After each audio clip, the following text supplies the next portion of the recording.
Anna. It's Friday night. Oh yeah, what is that from? Saturday Night Oh, Live. Saturday Night Live. Yeah. Sandra Lowe, hello. Sandra Lowe, hello.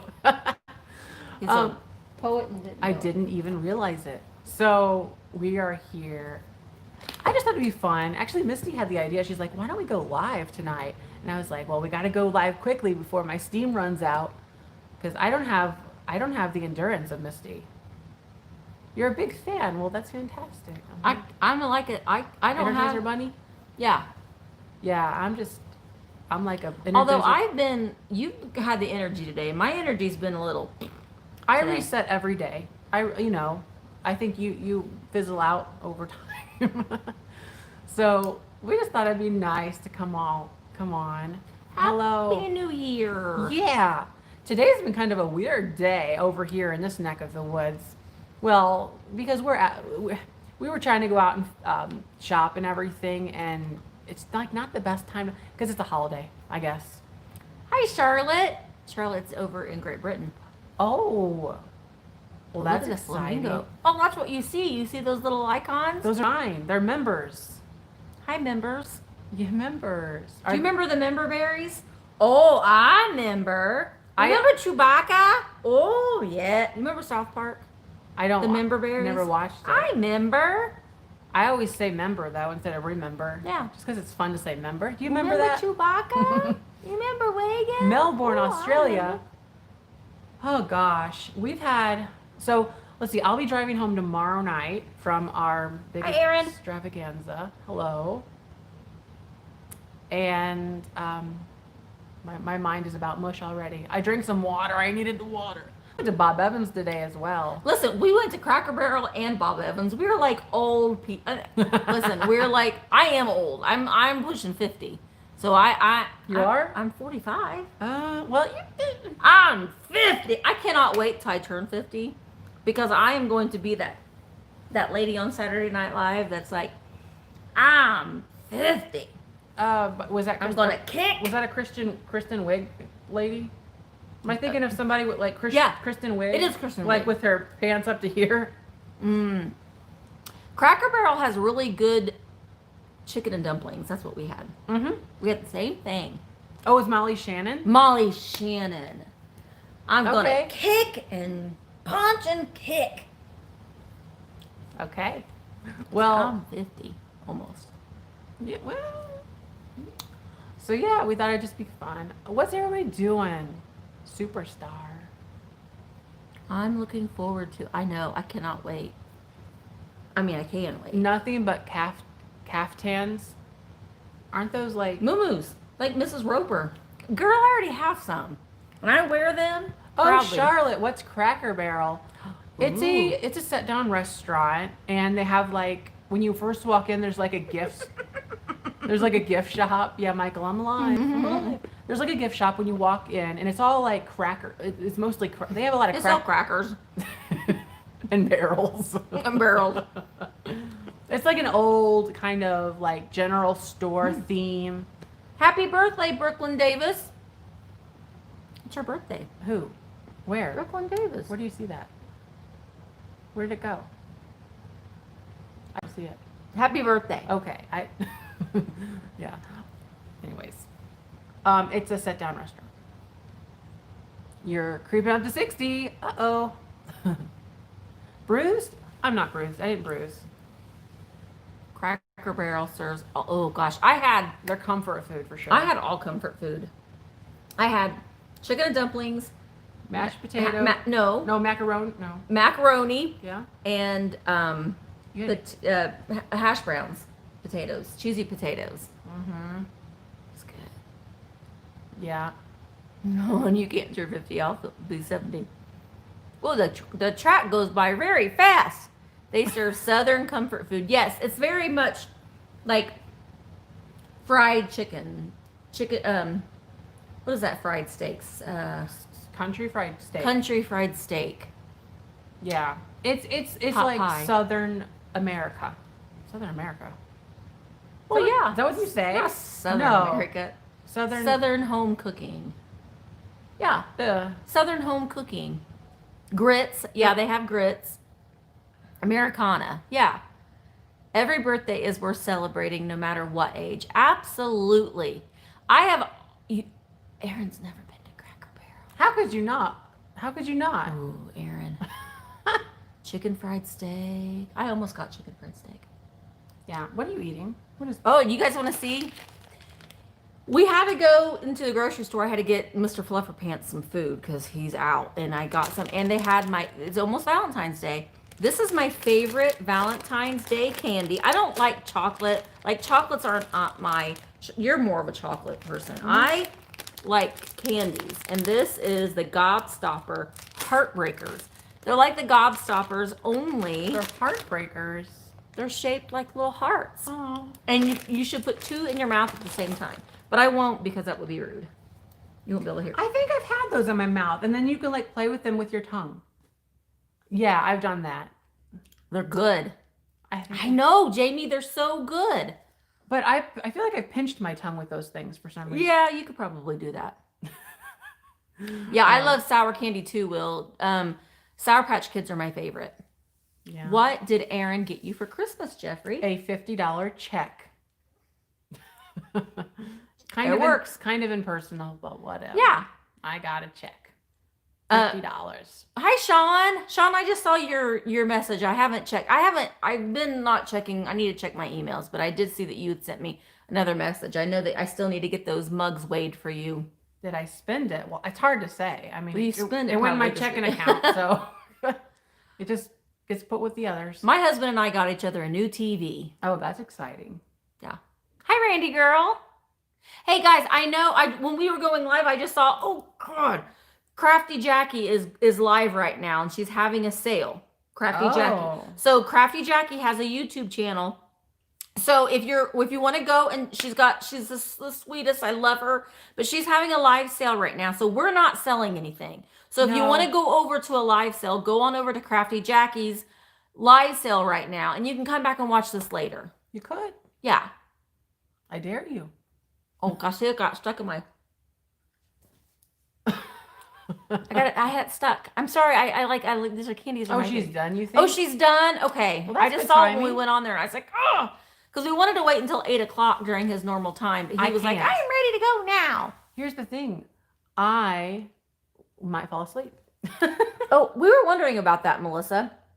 Cracker Barrel hires one person to go to auctions and thrift for their store decor. Wow. So I was there and I said, is all this real? Because when you're not in the business, right? You're just a passenger by, you just think, oh, this is just like maybe reproductions or something. I was looking at it, I'm like, those look like real lithographs. Like, because They were. you know what they are. And I'm like, I think they are. And that's across the room even in something. Yeah. And I was like, yeah, those are real. And so that's interesting. So Cracker is a family member of the original. Oh, Well, that's neat that it's been in like the same family. did you get Aaron the railroad lantern? No, I bought his stuff already. And Aaron didn't want to spend the money on this one because he said he already had a lantern or something. I don't know. It's all right. You gave him a really good deal. Almost half price. I know. And so I bought Aaron a lantern from, oh gosh, Central something or other. I don't know. Hi, Rachel. Oh, Rachel is here. The girl in the red shirt. The girl in the red shirt. You need to get that on a shirt. I'm the girl in the red shirt. I'm the girl in the red shirt. Yeah. Mm-hmm. I don't know. I feel like Cracker Barrel drilled holes through all their frames, so don't know if I'd want one of those. Yeah. So, what do you want to talk about? Well, Misty's been wanting to do like a little bit of a talking about like tips for Goodwill, as far as like, you go into Goodwill If you're a reseller. If you're a reseller, or well, yes, Or if you're a collector. anybody, just you. Like, go into Goodwill. Just you little. You go into Goodwill, and there's like different things you might not think about, especially if you're a reseller though, because you're like trying to make a little money. And she surprised me. She's been trying to turn over different leaves within me. I'm like a tree that's uprooting. So there's like, the games. And she was over there looking at the games, and you were talking about puzzles and anything that's still wrapped up. Sealed. And this is not what we need to do. But I was just thinking, well, it's kind of you're like, sure, of course, things that are wrapped up in the package, you're gonna want to buy them for resale. But I, as a vintage person, somebody that likes like old things and the styles and visual, I'm really visual with things. I forget about it a lot of times. But I think it's kind of just a reminder when I'm with her and she's like, oh, go look at the books. So I don't know, kind of elaborate a little bit on some of those. Well, I mean, when when I first when I left my job to be a full-time reseller, I was like going at all different kinds of angles because I wanted to justify, quitting my job and doing this full time. So I was selling clothing and like things that weren't necessarily only vintage things. And one thing that I have learned, especially now during the pandemic, are puzzles. Puzzles, if they're sealed puzzles, you can sell a puzzle sometimes for $25, $30, sometimes more than that. So if they're sealed and and they're easy to find, if you're just kind of scrolling through and you see that there's a game or anything that's sealed, pull it out. You have a little on your eBay app. There's a little phone icon when you're doing a search.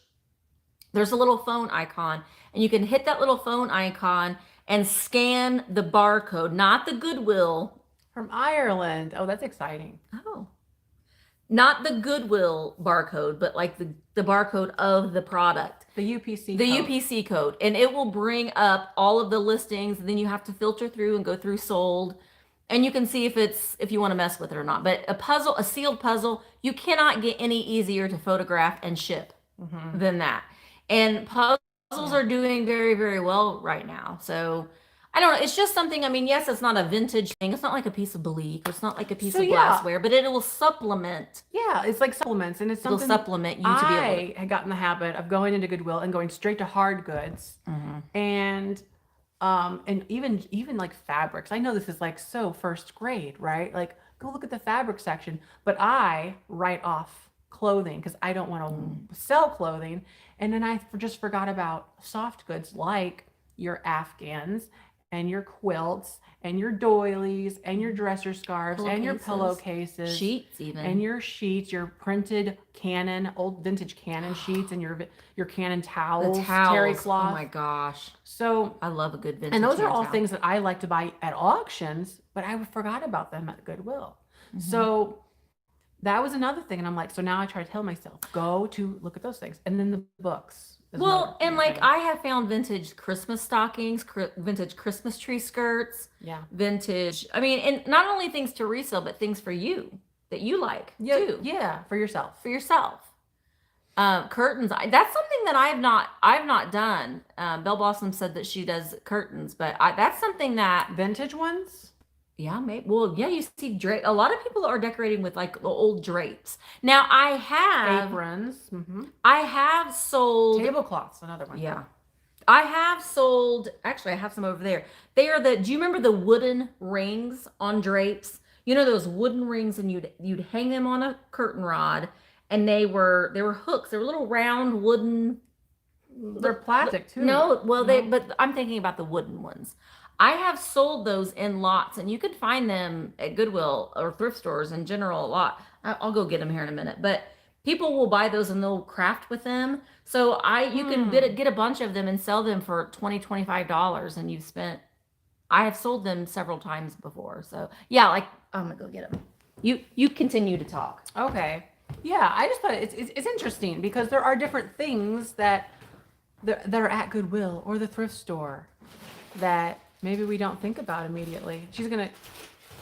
I've seen those, but I thought they made them in plastic and all sorts of. Well, I think that they do, but these are the wooden ones. Okay. So that's neat. Yeah, and people will do crafts with them. Curtain pull or drawer backs. Yeah. Yeah, like the tassels and stuff on them. Yeah. But books. Yeah, the books thing. Looking for interesting, like older, like the covers and the graphics for styles, like putting them on your coffee tables, and even like the kids' books you do well with too, like vintage kids' books. Well, we bought a couple diaries today. I did. I was branching out into the books. You know what? I did a video. It wasn't at Goodwill. It was at flea market. I bought a couple little pamphlets that I thought were cute. Yeah, you did. Yeah. Those pamphlets. And Yeah. at Goodwill. And I did a video a while ago, like 5 things I do not buy. Books were one of them, by the way. And that's not Well, you a can hard tell why, fast. but you can tell why. You can tell them why you didn't want to do books for a long time. Because they wouldn't sell. In an antique booth, they're a harder sale. Yeah. Sale. What? He's been around me too long now. Some books do sell. I did sell one book, and I sold it for I think $50 or $60, and it was a complete like out of left field thing. It was, and I cannot remember. I think it was Esquire. It was like some bedroom Esquire book. Do you know what I'm talking about, Misty? Like an Esquire, like a. It was jokes. Like it was a men's Esquire, or was it something like that? Esquire's a magazine. No, it was a book. This was a hard book. You bought it today? No. This was a long time ago, and I bought it. I got it like for $1 somewhere, and I sold it for $50 or $60. Yeah. Oh yeah. It was this like thing. I bought a book at a yard sale for $1 and sold it for $500. See, that's ridiculous. Books, I would never think. Books and ephemera in general are really, really good thing to look out for. I bought this book at my Goodwill for $1. It is the Boy Scouts on the Trail, and it is a first edition Boy Scouts book, and it's worth about $30-$40 or so on eBay. Well, Rain Man says Goodwill has moved most of their valuables online. So here's the thing. You're going to have like your antiques in quotation mark, like your Fenton, your Roseville, your McCoy. You're going to have these people, these old school dealers. You're like, well, that is worth, and okay, they're going to pull it. Fine. Let them do that.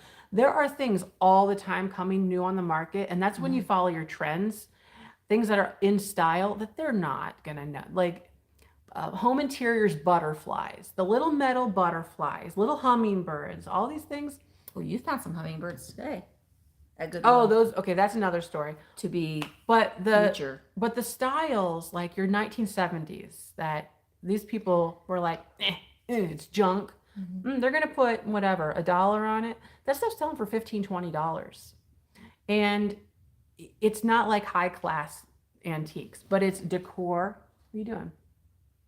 Oh, you reading that? Mm-hmm. But it's decor, and it's a trend, and it is valuable to people my age and even younger. Emma, she's a little bit younger than me. What does she like? Does she like cottagecore, or what is she into the antiques at all? No, not yet. I mean, she will, because I hated it too. But there when I was her are age. like the 80s. I think the 80s are kind of like the Golden Girls era. You say, Ann. I'm saying that. I'm saying it's coming. I don't think, like, we're talking about like the blue bow ducks. No, I'm not going that far, Misty. I'm saying like, because they're so mass produced. That's why I'm saying I don't think they'll be. no, I'm not saying blue bow geese. I'm saying like Sarah. 80s and early 90s. Oh yeah. The Golden Girls chic. Yeah. Yes. Grandma chic. Yes. Yeah. That kind of stuff is like, I bought Crocs. Well, that has nothing to do with anything, but I like them. she bought herself But some like Crocs. it's, I don't know. I mean, my Goodwill that I go to here in my city, they have it because it was this other manager that was there, and the new manager hasn't. But every time I walked in, she wanted me to work for them, and what she wanted me to do is she wanted me to go in and sort through all of the raw donations and sort through and look things up, and then put those things in a pile that were going to be shipped off to Shop Goodwill. And I was like, no, I don't want to do that. No, because I just don't think that that's necessarily right. Because anyway, that's a whole other topic. But they have people that they hire that do go in there and they siphon through the raw donations, and then they send what they look up and see as a good thing to sell online. All of the video games. I know in Indiana, or at least in South Central Indiana, they don't sell video games anymore. However, I bought one today that got through. It got through, and I paid 99 cents for it, and I'll sell it for about $45. And it was the Wii Sports game. It's the Wii game that comes with the original Wii. You guys know when you bought the original Wii, and it came with a little game that was in like a little paper folder. Catch Fish with Granddad. You watch The Good Mythical Morning? No. Catch a Fish with Granddad. Anyway, But I never had a Wii either, so I wouldn't know that. it's the game that came with the unit. And Like the original, like, congratulations, here's a great game, yeah, so like you can play it. you can't buy it. Well, I don't know. You can't buy this particular one Okay, like right. new in the store. It only came with the unit. Interesting. Okay. So I sold it, or I haven't sold it yet, but I have it, and it will sell for about $45. Gosh. Yeah. And then I found a couple of hummingbirds. Yeah. That are, I already forgot the name of them. It's this collectible. It's either ceramic or resin. These hummingbirds, and they sell for about $40 each. They're these like wall plaques. They're from, I want to say like the last 20 years even. Oh, they're newer than that. Yeah. Okay. So were they like 2014 or something? I mean, it was something like. Do you remember what the name of them was? What the name was? Like fanciful something, like hummingbirds, or I It think was like a Franklin Mint. it said like sort of it said type. I think it said fanciful, like fanciful fanatic or something, and it was these hummingbirds. Try it if anybody has Google near them. Maybe type fanciful hummingbird plaque, like me, PLAQ. that's sitting right next to you. Yeah, you could do that. Let me see if I can. It's like find them. Lena Lou or LENALEU, something like that. And they're worth good money, and they were $1 each at Goodwill. Fanciful, FANCIFUL, fanciful Humming flights. Yeah, maybe. No, No. it's not. Type hummingbird after fanciful. We're doing this live on the air. So we've got 400 people. That's exciting, and only 100 thumbs up. That's we could do better. I know, but it's okay. Well, they must be called something else because No, it's fanciful. I know that's part of the word because I was like, oh, my phone's there. I was gonna like look it up. I meant to Google it, not put it on eBay. Google. Type in LEN after fanciful. Type in LEN. This is ridiculous. Fanciful. LENA. Maybe it's Luna. Nobody knows either on here, so it's okay. I could look that up while maybe you could talk. one more try. Okay. No. Okay. Well, That's fine. it'll be in an upcoming Lena, video. LENALIU. That's it. LENALIU. Finally. LENALIU.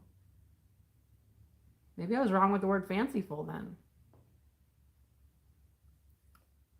Hummingbird. She's a designer. Yeah. I couldn't remember her name because it's spelt strangely. Yeah. There it is. Well, that's this. Oh, they're these calling are- it wait, fantasies. that was just listed.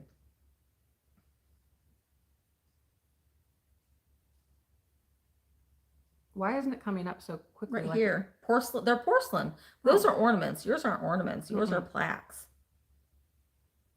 There's one. No, No, it's not. that's not. That's different. Some of her stuff goes back 10 years. Okay. Oh wait, that was one. 21 minutes late. Oh, you're fine. You're here. I'm not seeing the ornaments. You That's don't have so the ornaments. weird. No, it's a wall plaque. It doesn't matter. It was good. It was a good find. You have a Well, whole- here's one, but it's not. This is the one that's listed. Yeah, that's what it looks like. Look at the little hummingbird feet. That's what I love about hummingbirds. I have a sad story about a hummingbird, but we'll say that for another day. Or just never. Yeah. Oh gosh.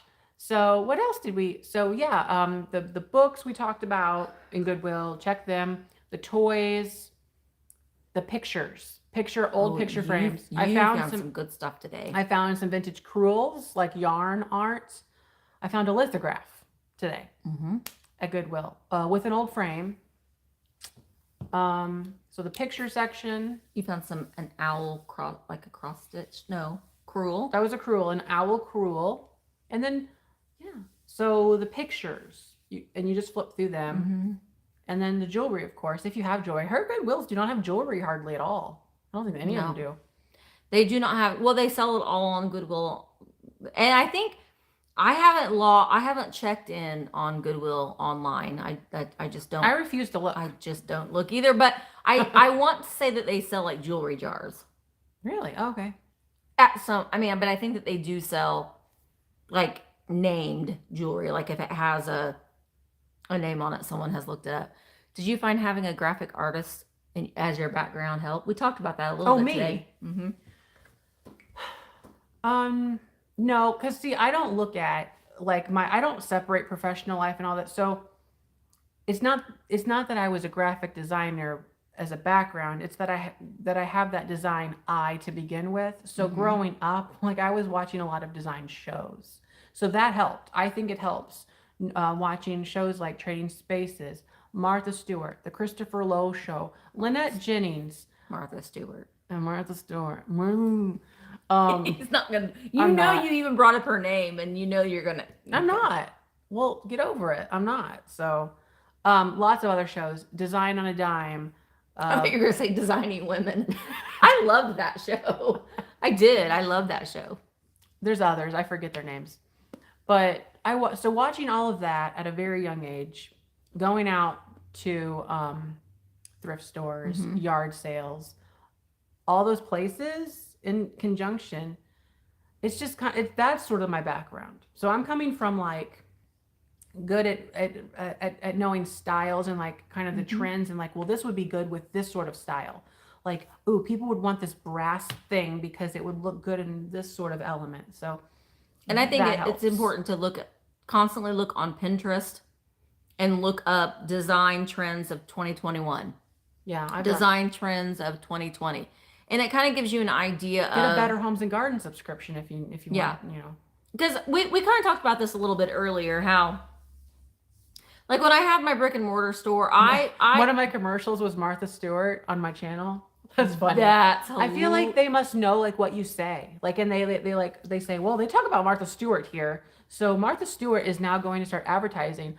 So you better Martha Stewart. Listen, you're going to go live on Michelle's. If she does another 24-hour live thing, she's going to get Martha Stewart to pop in as your surprise. Like Liz Retros was my surprise. And Martha Stewart's going to pop on like, she'll be like, hello, Jeffrey. I hear you had some things to say.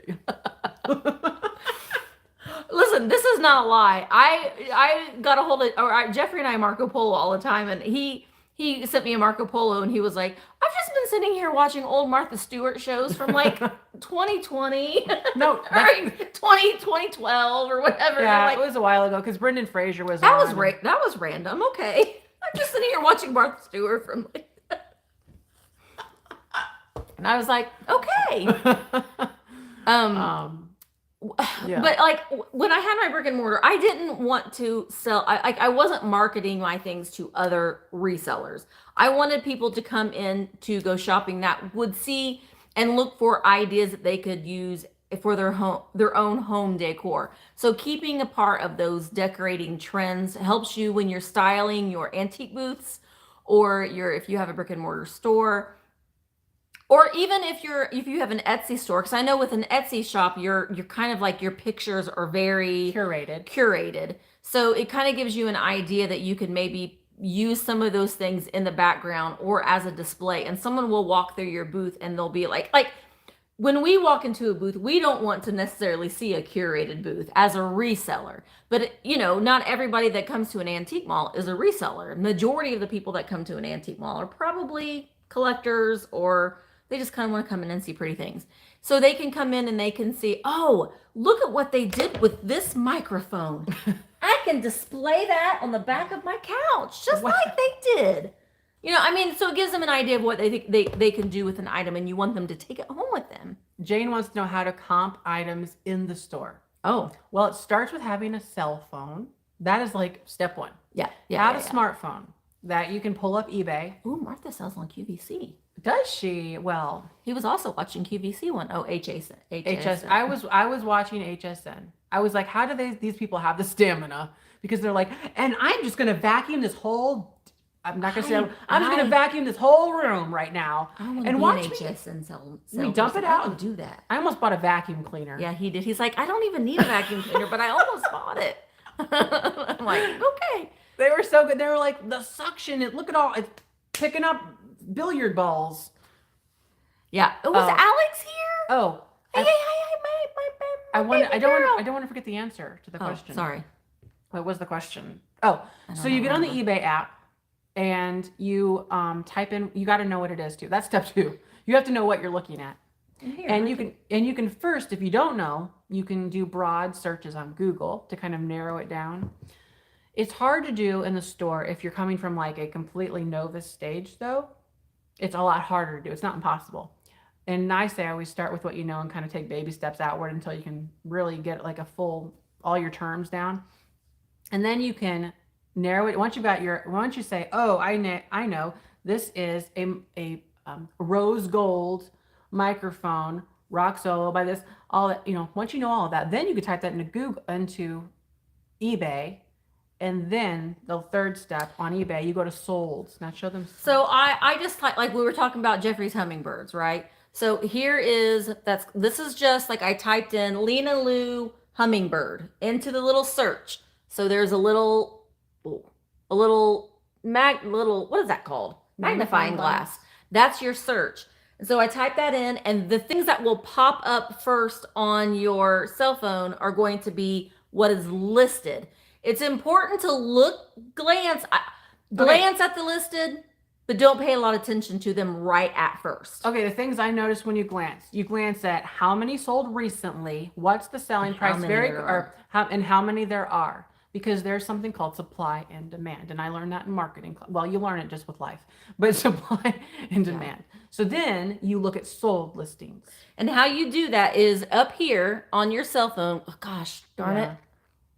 There. Can we put it closer? There you go. Okay. See, right here it says filter. So you're going to hit that filter, and then it's not going to show up. You have to go to show more, and then scroll down, and there'll be these little toggles, and you're going to toggle sold. Okay. Then you're just going to go back, and then that brings up all that have sold. In the green. It'll show it in green. See, now the prices are all in green, and that means that's what they actually sold for. And then you can say, okay, this sold at $15 on this date. Okay, and then a month, whatever. Then you can see the dates. And that's how you know. That's how you know what you should do. Yeah. And honestly, if you're just starting out, look everything up. I mean, make that be, say, I'm going to go into the Goodwill, and I'm not necessarily even going to buy anything today. I mean, you're going to, because you probably will find something that you're going to be able to resell, but just just go around your house. Yeah. That's just what go I started around with. your house. And that's how I started selling on Etsy. I said, I have these vintage things that I like. They're cool, but I would rather sell them and let somebody else enjoy them now because I'm over them, but I don't want to donate them because I want my money back. So that's what I did. And I looked on Etsy. I said, wow, this chrome toaster is selling for $30, $40. So I listed it on Etsy, and it sold within like a week. And same thing with like a couple other things. But I started with what I had, and I did all that research, the laborious research that you have to do it. That you start with. You're like, okay, this is a General Electric 1952 black rotary phone. Use as many adjectives as you can in your search. I've done that. If you don't know what it is, if you don't know like who made it, I don't know who made this, type in blue salt and pepper shaker, red, or blue bird salt and pepper shaker, yellow wings. Mm-hmm. And you'll be surprised and just scroll through, and you're like, oh my gosh, there it is. But now they've got that thing where you can take a picture. I've never tried this. I don't like, I and don't then it like that finds either. it somehow. Yeah. But you're going to buy things that you're going to lose money on, or you're going to just make your money back, and then well, I'm not going to buy that anymore. And the way that the vintage and antique world is, what you buy, like, okay, for example, while pink depression glass is gorgeous and beautiful in its own right, the resale value right now is a little depressed. It isn't. Great word. Well, I mean, it isn't. It like uranium glass. Depression glass. Well, yeah. Uranium glass, green, or really any uranium glass is hot right now. Mm-hmm. So, but in 3 years, they could be the opposite, where the uranium glass isn't as it's still going to be valuable because it just has that wow factor that people like. But maybe then the pink depression glass will kind of be in the forefront. And I think a lot of Art Deco things are really going to start coming around. Art Deco and the 1980s Art Deco style. That's what I've been saying. I've been saying that for a couple years because it's been a while since we've had that style in. Yeah. If you recall back in the early 2000s, Craftsman had a little moment and it fizzled, but we hadn't really seen Art Deco, Art Nouveau really since like the 80s. Yeah. So I think it's time. But that doesn't mean really anything. That's just kind of my thinking, but we'll see. But the last few years we have seen a lot of Hollywood Regency, and that's that 70s, and then you back it up. Bougie. You back it up, and then you're in the original art, the original. What am I saying? The original Hollywood Regency of the 30s, 20s, 30s, that 40s. time frame. When you think of Hollywood Regency, think of like when you see in a movie and you walk into a hotel and it's just opulent old Hollywood money. Yeah, that's what I think of.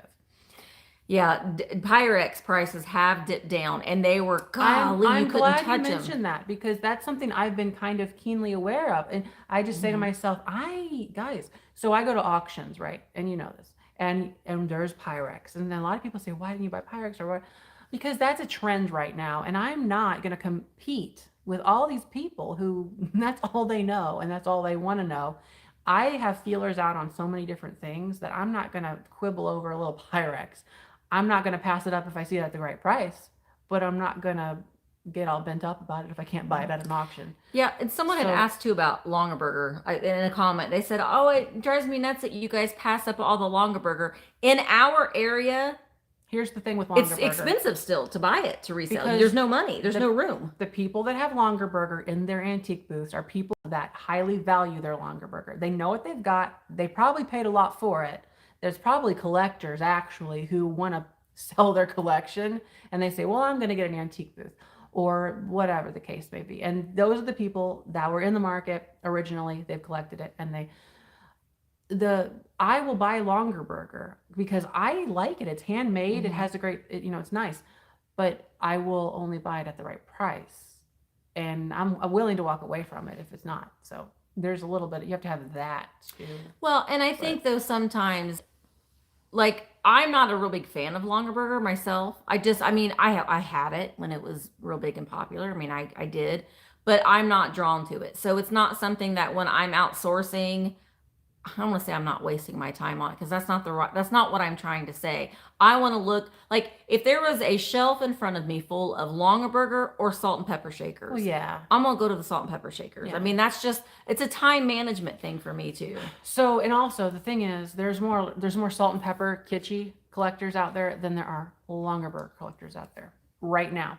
It's back to the supply and demand. We have an overage of supply of Longaberger at a high price and not enough people wanting to pay for it at that high price. So you will go to antique malls and you'll see a nice big old booth full of Longaberger, and boy, oh boy, does it look nice all in its choreographed way. But it's going to sit. It's going to sit for a long old time until the right person comes, and it'll be a while. If you have like a question, it helps to put them in like all caps or something. Yeah, we read all. There's like just. How do you find an item you know is genuine logo and style is similar to other items, but can't find one you got on eBay or Google? Genuine logo. Like if it's if it's a Pyrex, or are you talking about like not the logo but the design of it? I guess maybe rephrase that question. Maybe I didn't understand it fully. Most items, I haven't really seen many like flat out. I mean, until you get to when you go to, I've seen knockoff McCoy that says McCoy. I've seen that. If that's what you mean. I've seen knockoff Roseville that says Roseville. I have not seen knockoff Pyrex that says Pyrex. No. Because I don't know why. I just haven't, but I don't know if it's out there yet. You can tell something is a knockoff as far as like McCoy or Weller or Roseville. If you've got to see it enough. You got to feel it and touch it and see it and look at characteristics. Misty and I were talking about why I like going to antique malls, and one of the reasons is I get to see examples of things, and I can compare. I can hold them, I can feel them, and I can kind of immerse myself in it. And then whenever I'm out in the wild, I'm like, I have something to reference. So that's how I would know a fake piece of Roseville versus versus real Roseville. Well, and sometimes you can tell if you go to an antique booth and they have a shelf full of Weller, like it's all they have. Yeah. Sometimes someone will they'll buy someone's collection and they're selling it. But if they have all these like you can spot a fake I could spot a fake jadeite from across the room. Glass. Yes, Yeah. glass. But And it's most just of kind it- of it's kind of like a red flag if and they have a full booth full Well, of most of that, like if you turn it over, most of it, you. it has a tell. Like it won't have the Fire King logo The on it, seams are pretty prominent. or the feel will be off, or the color will be off. Look at the marks, feel the quality. The paint, like a piece of Weller is just painted, like a legit piece of Weller is just, it's done so well. And the knockoffs are just not done as I well. heard once this, and here's sort of an interesting way to look at it. How do I word this? You're not a knockoff. If it's so convincing that the quality is so high that you think that it's probably legitimate, it might be legitimate because people, if they have any quality or of any talent, they're going to be doing their own thing. They're not going to be they're not going to be in the knockoff business of just throwing crap out there. They want to make a name for themselves. That's something I heard. We could put a little bit of weight into it, but I mean, don't you see what I'm saying? Yeah. A piece of, I've seen some and they just look like the splotches, just splotches of color.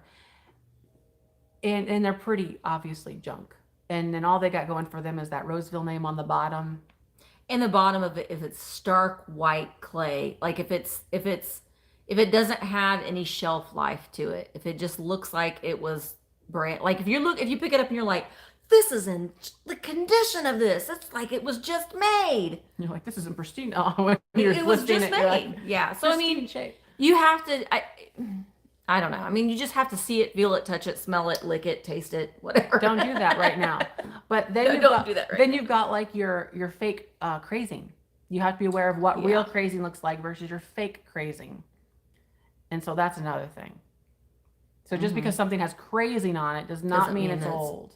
And I mean, And you get to use I can pick up something and look at it and just know this is actual crazing or this is not. I mean, it's just something that just Tammy Christopherson says she found a piece of pottery that felt right, like it just felt right, and it turned out being right, and it sold for like $200. And that's, you have that feeling because you know, well, maybe you didn't know like what it felt right. What actual, you said Weller.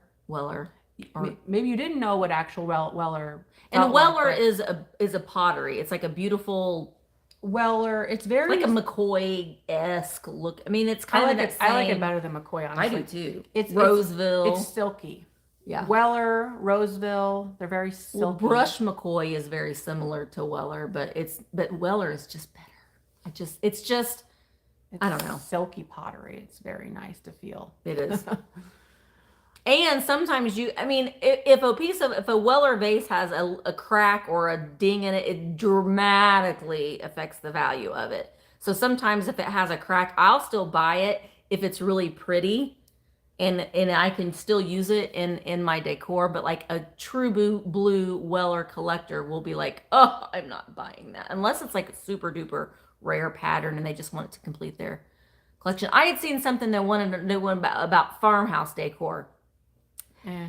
It's not, I mean, I think it's definitely a fad, and I think that it's nice when it can be intermingled, but I've never been really a farmhouse or shabby chic fan. I'm a maximalist, and I just like what I like. I don't have like a theme. I don't know. I don't know what to say about farmhouse and the Chip and Joanna movement. I think it's been done, and I think we're, if anything, on the way out of it. But that does not mean everything that was once in that category is just trash. I think that like you can intermingle things. Like you have your what is that called? Your industrial. That's industrial, still a thing. but it may not be part of farmhouse, but you take out the thing and then now you mix it with this other thing and now it's this other thing. So it's all about knowing your styles. So yes, you know, yes, know that farmhouse is a style, but know that how to take it apart and re-put it together with something else. And then you can think forward, you can think about it. I don't think Yes. you have to put your decor in a box. I think that No. you can have a little bit of farmhouse, which I do. I mean, I love Crocs and I like ball I think that jars. you took. Yeah, I do like my Crocs with the fur. I do like those. But I mean, I like to intermingle. Like I don't like I don't know. You like some primitives, right? Like your Crocs. I do like some primitives, but then I'll mix it in with like I have Holt Howard, and I mean I don't have Mid-century. I don't have a. It's just whatever I like. Yeah. I just like what I like, and I think that I think they were more so it's evergreen. I might think 'cause they you- maybe were coming from like if that is that trend is that something that they should still be buying. I was thinking of it in terms of that. About asking like if I guess just don't put yourself in a mindset of Don't a focus on specific it. trend. yeah. Just know that okay, I have these rolling pins that I can get for really cheap, and I can add them to my antique booth because I know that a lot of people like farmhouse decor and they might want the rolling pins, but don't like make your booth only primitive. I or would buy. only- I bought some rolling pins, $1 or $2 for really interesting ones like green handles or red handle because ooh, green like you got Christmas, you've got, and if it's that sort of 1930s green, you're hitting that era too. Or the red, obviously Christmas and all the things. So, and then a rolling pin like that you could sell for maybe $8 to $10. But it's like you're not going to get rich on it. What about pottery? I have 2 pieces of W. Gordy pottery, but they are pretty pricey. But I don't think the buyers in my area would be interested. What do I do? So, like, if you have an antique booth, I doubt she does. It sounds like she doesn't have an antique booth. Maybe she just has a collection and she's not sure how Sell it on to eBay. sell it. You could put out feelers in your area on Facebook Marketplace. You could take a photo on. You could take a photo of your collection and put it on Facebook Marketplace and say something like, I don't know, is anybody interested? Basically, kind of like you put it out there and you see. How would you word that? I have a collection of this. Is anybody interested? I am willing to sell specific pieces. Just message me and you guys can talk maybe. if you are a member of on the Facebook, Jocelyn's Facebook Yeah. group, or there are lots of different Facebook groups or even Instagram groups that you can join and just put a picture, and then you'll be surprised. You'll have people that maybe will contact you because they're interested in it. So yeah, I love an Instagram sale. I buy lots of things on Instagram sales. And the nice thing about Instagram sales versus like I like a live sale just because I like to physically show my item. I like to talk about it. I like to, if there's anything that I want to highlight about it, I like to just show that. You can see to the people. different angles of Yeah. it. You can see the three-dimensionality of it. It's just more immersive for the buyer, for us, for everything. It's great. But I love me a Instagram sale, and a lot of times it's just like they'll say like Saturday night at 7 p.m. I'm going to start posting pictures on Instagram. Hi Sugar Britches, I'm going to start posting pictures, and you can just it's the first person to comment in the picture that they get it, and I love them. Zeno asked, "What is an Instagram sale exactly?" Well, it's just kind of like they'll be say I have. And I haven't done this. But Is it? Do you go live? No. Oh, it's you post post pictures of it. pictures. You post pictures of it, and I guess you'd be People can be tagged. You need to when tag. It starts. Okay. I've never had one myself. So would you just like you say it's that pottery? You do hashtag and then you write that tag. Yeah. Well, like 'cause you need to someone will find people that are interested in that. Yes, you'll Right? say I would post a picture of okay, I'm getting to have my blue and white live sale. So I'd post a picture of everything that I have displayed. And I will say Saturday night, I'm going to have an Instagram sale, and all of these pictures will be listed one by one. And I'm just trying. Right, I get it. I'm still thinking about her, this one person, and I don't know. I know I'm very specific because she asked asking about Instagram sales. That's why it was. No, but I'm still back to the original question. Of I have this very specific thing and I want to sell this, and I'm thinking she probably does not have this person with all that pottery does not have a whole bunch of people on her Instagram. She might not have a whole bunch of people that are in that group. So Facebook. I would say Group. you need to start putting yourself into these groups. And eventually you'll get to this point of having the sale, because I don't want the answer to come across that all you need to do is just throw yourself on these things and you're going to have the answer. But yeah, try those. Oh, things. and hashtag vintage for sale. Oh, vintage for sale. Or hashtag W like Gordy, or Oh yeah, the hashtag name those of that things. pottery. Yeah. Katie had mentioned, and it's funny that she said that because we kind of had this conversation. How do you pick up vintage advertising pieces, like to know that they're legit or not? We kind of remember we had those boxes that we were like, sometimes you don't quite know. Sometimes you have to look at something and you're like, if it's too good to be true, it might be. But like I have these big advertisement like signs. Now there are lots of good fakes out there. There are people like well, Katie, the Coca-Cola tins, the trays, or the Well, some of them honestly. the people that fake them very, very well. Some of them honestly, like you can look up close and you'll say, oh, the rust is literally printed on. They printed the rust. Like, you know what I mean? Like it's not rust at all. It's like a little piece that's printed on to make it look like rust. But they're like that. You can't see it, but I have a model smoking tobacco Yeah. sign that's hung up here, and there's ways that you can look at like the pixelation in the face that I'm looking at, and the way you just have to do your research on it. If like you have something specific that you see at Goodwill, and if it's cheap enough, go ahead and buy it. But if it's like if you're going to pay it up for it, maybe take a picture of it, go home, and let it stew in your mind a little bit and do some little bit of research on it. There are Facebook groups. My husband belongs to one because he's usually the one that looks up the signs and stuff. That's kind of his wheelhouse. That you can post a picture of a sign and they will let you know. You can post close-up pictures, and there are people out there that will let you know through their own research if it's legit or not. Oh, okay. You have the booth. All right. Well, then you have connections. You're the one. Okay, she has the booth. I went to and I shopped her in St. Charles. So then I would check with the mall owner if you have that kind of connection where you can say like, I have this stuff. Who's the dealers that I should ask about these? Oh yeah, that. Because maybe they want to buy it from you, another dealer. Oh, but you have your own booth. So I'm actually not sure what your question is. If you're, I think that she knows that it's worth a lot of money, but she's not able to sell it. oh, you for what it's you worth. tried putting it in your booth and it's not moving. Okay, Then sell it on eBay. then sell it. Yeah, because you're apparently you're not in front of the right people. The market, your market could be in Wyoming. Like it could be anywhere. Katie, if I remember, I'll try to send you a link to that Facebook group. I'll ask my husband what that, because he uses it a lot. I have 2 candelabras. You know what? There are sometimes you won't be able to find any comps for things. I have, usually I'll give myself an hour on one particular thing. That's liberal. Wow. Well, sometimes it depends. I give myself an hour on something that I have like a feeling about, and then Yeah. after an hour, I'm like, it is what it is, because your time is also worth money.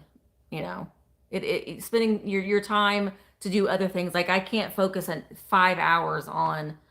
But you can't mention. Somebody said why couldn't you mention it? Maybe I don't follow that. What? There are a lot of us resellers here that sell on different platforms but can't mention it. You could if you wanted. I don't know why you couldn't. If you just say, hey. What was this? They sold for $175 each in the 70s? Wow. What did? Was it the brass candlesticks that she's talking about? I don't know. Or is that somebody else? I'm confused. I need to let me. Yeah, it was candles. Virginia metal. Look on WorthPoint. You have the app. I do. Did you look on WorthPoint? I was just gonna look here so I could look at comments. Virginia Metal Works. Did you try? Did you try? Sorry, I'm just laughing at Zeno's. He has a storage warehouse full of Beanie Babies, and I'm ready to cash out and retire. And he said, "Hey, Jeffrey had a live sale of Beanie Babies. That was my first Yes, live the sale. candelabra. What was it again? Virginia Metalworks. No, look on Worth Point. She can. I feel like she's already tried looking. I don't have the app on my phone. Oh, why? I have an account, but I don't have it on because I personally, when I'm sourcing, I only look at eBay comps. Well, sometimes I can't find it, so I look on Worth Point. No.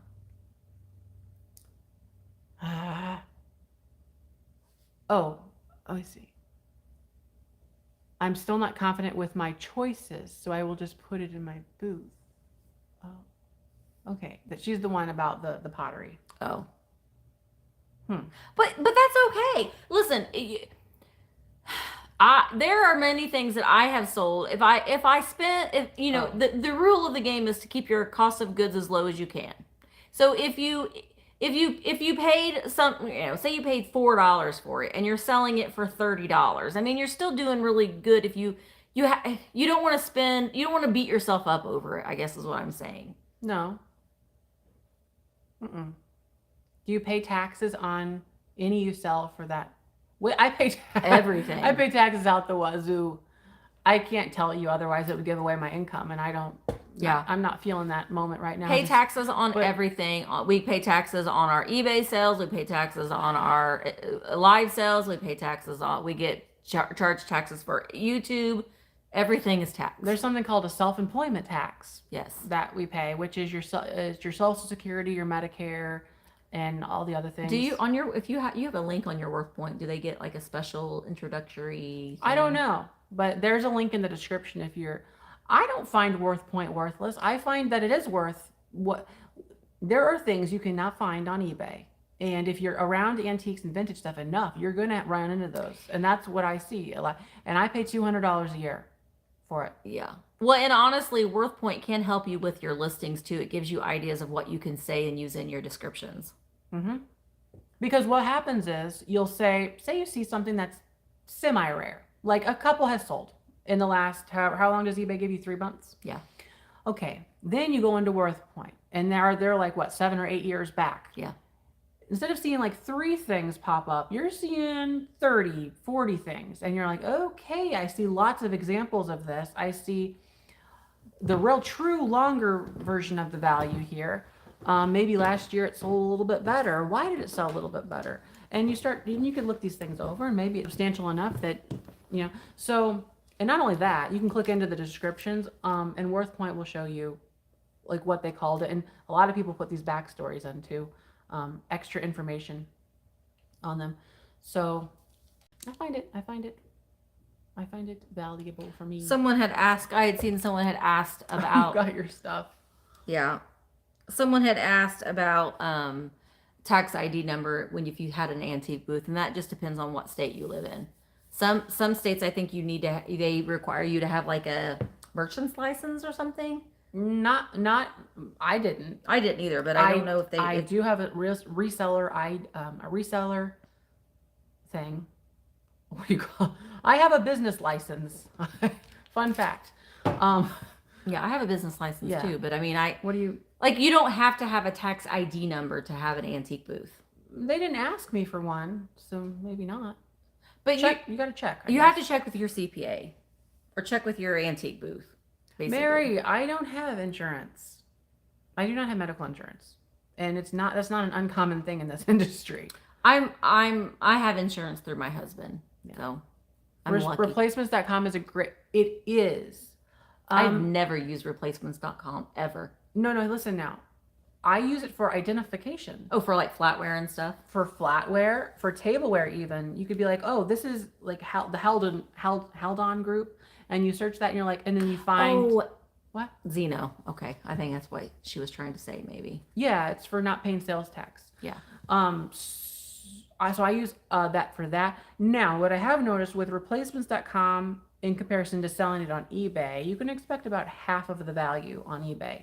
So replacements would say this one dinner bowl is worth $30. eBay, 12 to 15 probably for that bowl. I'm gonna look at my phone, so I'm not touching your phone and like giving everybody. You keep stressing me out. I know. You're like, I know. What's that? I'm just like, can we just talk? You have insurance through ACA. I make too much for that now. I didn't last year. And then it's like, you do what you got to do. Um, I, I never comment. Can you tell me how to go about selling everything at once? I have so much old furniture, dishes, and whatnot. You need an estate sale, or you need to contact George, the antique nomad. or your local antique mall and put feelers out to the mall owners and see if any of them are willing to do buyouts. Mm-hmm. Or you could do an estate sale. You could have an estate sale or an auction house. You're going to pay, I believe, like 30-40%. Yeah. You'll pay 30 or 40% for them to do it, but you'll have that all taken care of and it's gone, and it's pretty full service. I mean, meaning I think they'll take it out and take it away and all this. How do you calculate cost of goods sold if you don't have the receipts when reselling? Oh, save all your receipts. Well, listen, I think one of the most important things that you can do if you are a reseller is to have a separate account for your sourcing. Like for me, I have an additional debit card, let's say, through my checking, through my bank. And so the only things that I buy on that debit card, because I don't believe in credit cards. I don't have a credit card. I do, because I want the know, points. but I don't have a credit card. I don't use a credit card. I don't do any of that. But I have a debit card, and it's my business expenses only. Mm-hmm. So anything that I buy for my reselling business, my inventory, my shipping supplies, my advertising, my what else? Fees, worth point fees, my eBay fees, my shipping fees, everything. Do you take the standard mileage deduction, or do you write off all your gas? I write off all my gas. So then her gas fees somehow. I don't know how you keep track of that. Well, and I'm getting ready to be doing S corp. So then my car. I mean, there's all kinds of different variations. But the most important thing I think is to have a separate business account, separate from your household account, because you're going to get into those muddy areas where you're like, okay, what did I use? You're going to miss things that you've bought that you can use as a deduction. And I use GoDaddy. I know you use QuickBooks. There's different tax softwares that you can use, but I have that card linked to my tax software, and everything I use gets all tabulated. And at the end of the year or the quarterly, it'll tell me how much I need to pay in quarterly taxes. Do you put your income in that account, or is that separate card that Okay, so I have a bank account. Here's how I do it. I have a bank account that is just for my business. Me too. You'll get a debit card with that. Yeah. But I also have only a business credit card. With QuickBooks, I have QuickBooks linked with my business bank account and my business credit card.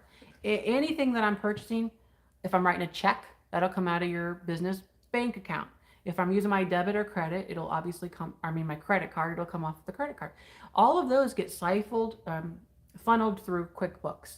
And every couple of days, I'll get on the QuickBooks app and I'll categorize the items. And so I'll say, this is business. And I'll specify this is a office expense or a whatever, an advertising expense, whatever. And I just do it as I go. And that keeps it very organized. And now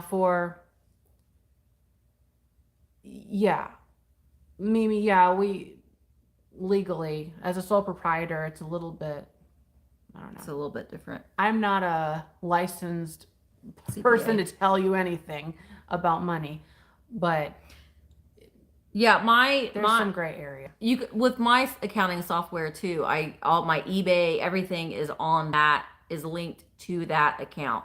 And it's just a personal thing. I mean, we just don't have credit cards. I don't know. It's just something that my family and I, if we want something, we pay cash for it. We don't charge anything, just because you never know. What if you can't pay that? I mean, it's just a personal thing. I know that you can get points. No, but I have the same principle. Yeah. I will not charge it to my credit card unless I have that money in my bank account. Right. And it's the same way. Let's say it's sizable. Let's say I'm spending $5,000. Okay.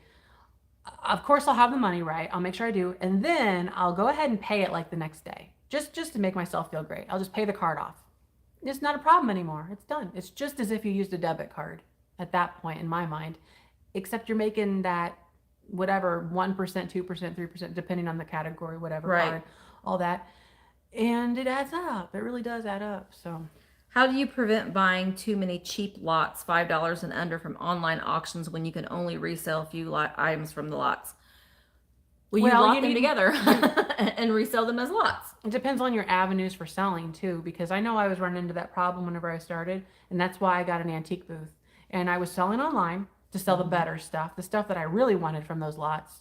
And the antique booth was meant to have all this other whatever stuff. It was meant to have the stuff that I didn't really care so much about, that I got kind of from wherever, and also things that I was like, oh, that's kind of large. I don't want to ship it, but I know somebody around here is going to want to buy it, and they'll buy it here locally, like a big chair or something. And I'm like, that's a cool chair though. I'll make $20 on that. So that other avenue is what I used for those items. I'm new to all this and I don't know what to do about taxes. Any help for me? Get a separate account for your business expenses. Maybe make an appointment. You can make an appointment with a CPA. Maybe even find one that You need to be good at managing your own expenses first. Like if you're not, you do definitely need help.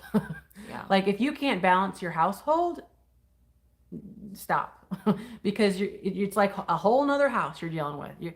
And it's a lot more important because the government wants to be involved this time. Well, what helped me is I made an appointment with a CPA. I made an appointment with a CPA, and I had on my list of questions. And you just go in and you talk, and she didn't charge me anything, you know. And I mean they're gonna want your business obviously, but if you find a local CPA that maybe has a little bit of specialty in e-commerce, and just have your questions answered.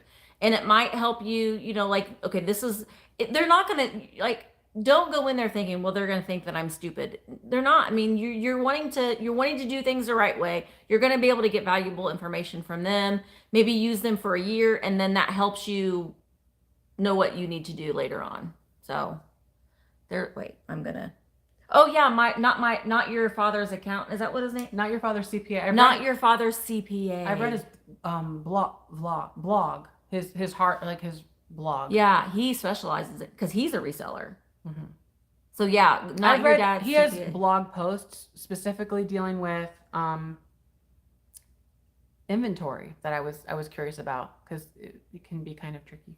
Well, and like I know my CPA always tells me that you the main thing you need to focus on is what you are spending and what you're bringing in.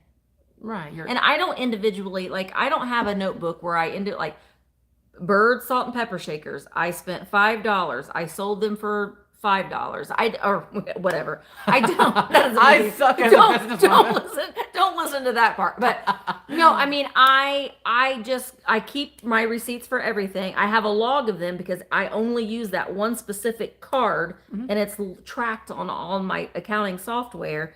But I still keep my receipts as a backup because I'm a hard copy person. I do like to do things old school as far as that goes, but I keep track of what I spent and what I'm bringing in. If you use cash, you need to have a log, a written log, or digital. So it needs to be written out. Yeah, like when you go to yard sales and stuff. Sometimes I've kept a notebook in my in my car, and when I remember. But there are apps that you can do. How much do you need to make a profit / make in order to report it? I think it's like $500 or $600 a year. I think you have to check that answer though. Pretty sure it's about that. Hey, Sam and Sarah, or just Sam, or just Sarah. What if you can't remember? What if you can't remember what you paid for something because you've had it for so many years? Well, you're gonna expense it now. Well, as a cost of good. And you've had it for so many years. You need to have an estimate on what your inventory is. That's what our CPA basically told us. Because when we opened our brick and mortar, we had over 40 years worth of inventory. See, there's some gray area, because like whenever you Talk to a CPA, like when you donate to something to Goodwill, and you're like, "What's the value of this?" Like that's up to you. Mm-hmm. And there's some gray area there. So yeah, you need to talk to a CPA. Yeah, because we can barely do percentages off. 'Cause We were like- like, 'cause this like- is 25% off of $30. What is that? I don't know. 'Cause like- so don't listen to us when it like, comes to money. like if she donates this to Goodwill, like she says, boy, I shouldn't have bought this because I can't resell it, and she donates this to Goodwill as a write-off, she can write, like, I guess, what is it, what you paid for it, or it's like somewhere between what you paid for it and what you should have gotten for it. Yeah. I don't know. I don't do that anymore. I don't bother. I don't deal with Someone it. So said- because it was too confusing for me. At Goodwill, the receipt just says red items, blue items, etc. I have 20 items on one receipt.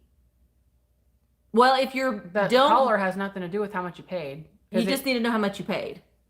The color is arbitrary. The color has to do with the color sales. It doesn't mean like red is $1.99 because that doesn't. Excuse me. And if I go to Goodwill and I buy most all of my clothing comes from Goodwill, but I'll do a separate transaction. I'll do a personal transaction I and do a that. business. I do that at transaction. Walmart because I'll be buying. Yeah. So they've got Fair some market value. Yeah. They have boxes. Yeah. They have like certain box sizes there that are actually pretty affordable. And if you only need a couple of them, like they're like $1 a piece, or some of them are like 69 cents or something. So if I have to prove where I got, You don't have to prove where you got the item. You just have your receipt, but your Goodwill receipt will say how much you spent. I don't know. Don't ask me. I don't know that answer specifically.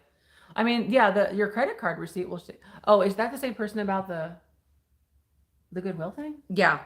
Oh, well, you got it at Goodwill. That's where you got it, right?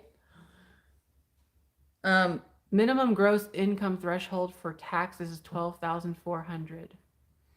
But don't you have to tell the government if it's over 600?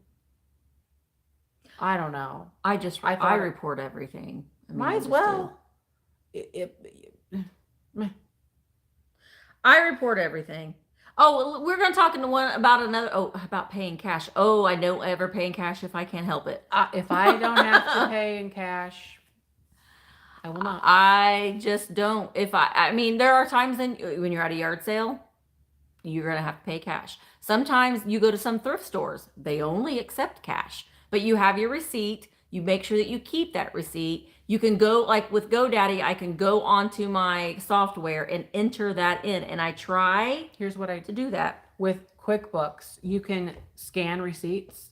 And so if I don't have it, I'll make out my own receipt. And this is, I believe, don't quote me. You'll have to double check these things. But what I understand is that you can make your own receipt. You just write down where you got it, the date, what it is, and how much you paid. You can snap a picture of that and you'll have it digitally. That's a good idea. And then QuickBooks will log that in for you to your expenses. That's a good idea. And that's a cash transaction still, but it's logged now. Well, taking a picture of it is a good idea because I try to keep like little bins. Like Jeffrey saw my receipt bin. I'm like, I haven't done my receipts in a while, but that's one of my resolutions is I want to make a day each month that is my bookkeeping day. And I'm going to go through all my receipts to make sure that they're all in my thing. Scott asks, is there like, hold on, that was interesting. Do you track items that you've sold so you know what is popular / sells well? No, it's just my brain. I think probably for you, right? Well, we kind of talked about that sometimes when you're having when we have a live sale and sometimes something you see like there'll be 28 people that wanted this one thing. Yeah. And you kind of keep that in your mind like, oh, well, people must be liking elephant salt and pepper shakers. That's just in here. I don't like track it on paper, no, or analyze it if that's what you. And then your mileage, I deduct mileage. I take the standard deduction, which is like, I don't know, 50 something cents a mile for business trips, and QuickBooks logs that. Like my QuickBooks app is always on and it's tracking everywhere I go. And there'll be a lot of them will be personal trips. And I'll just say personal trip. I'm going to Walmart, whatever. If it's a business trip, I swipe the other way, business trip. And then I say exactly what I was doing. Most of the time I stand in as just sourcing, and I'll just say sourcing or post office or whatever it is. Mm-hmm.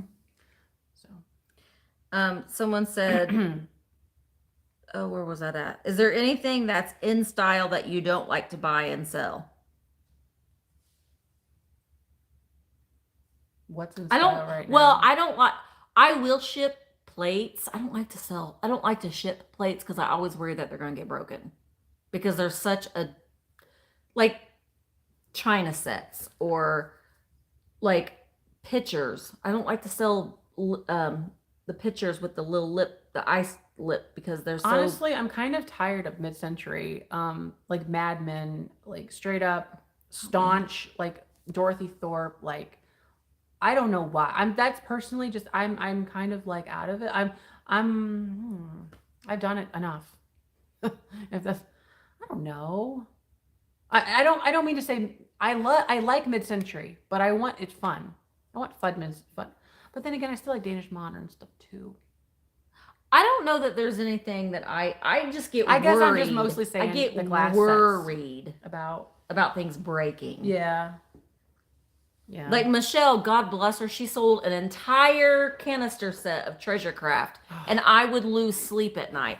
And if I saw that, I've been like, nope, I'm not buying that because I don't want to ship it. I'm not gonna buy pottery canister sets. I probably would not buy, like just straight up pottery. Well, like, and like cast iron, I know sells pretty well too, but I don't even look at it.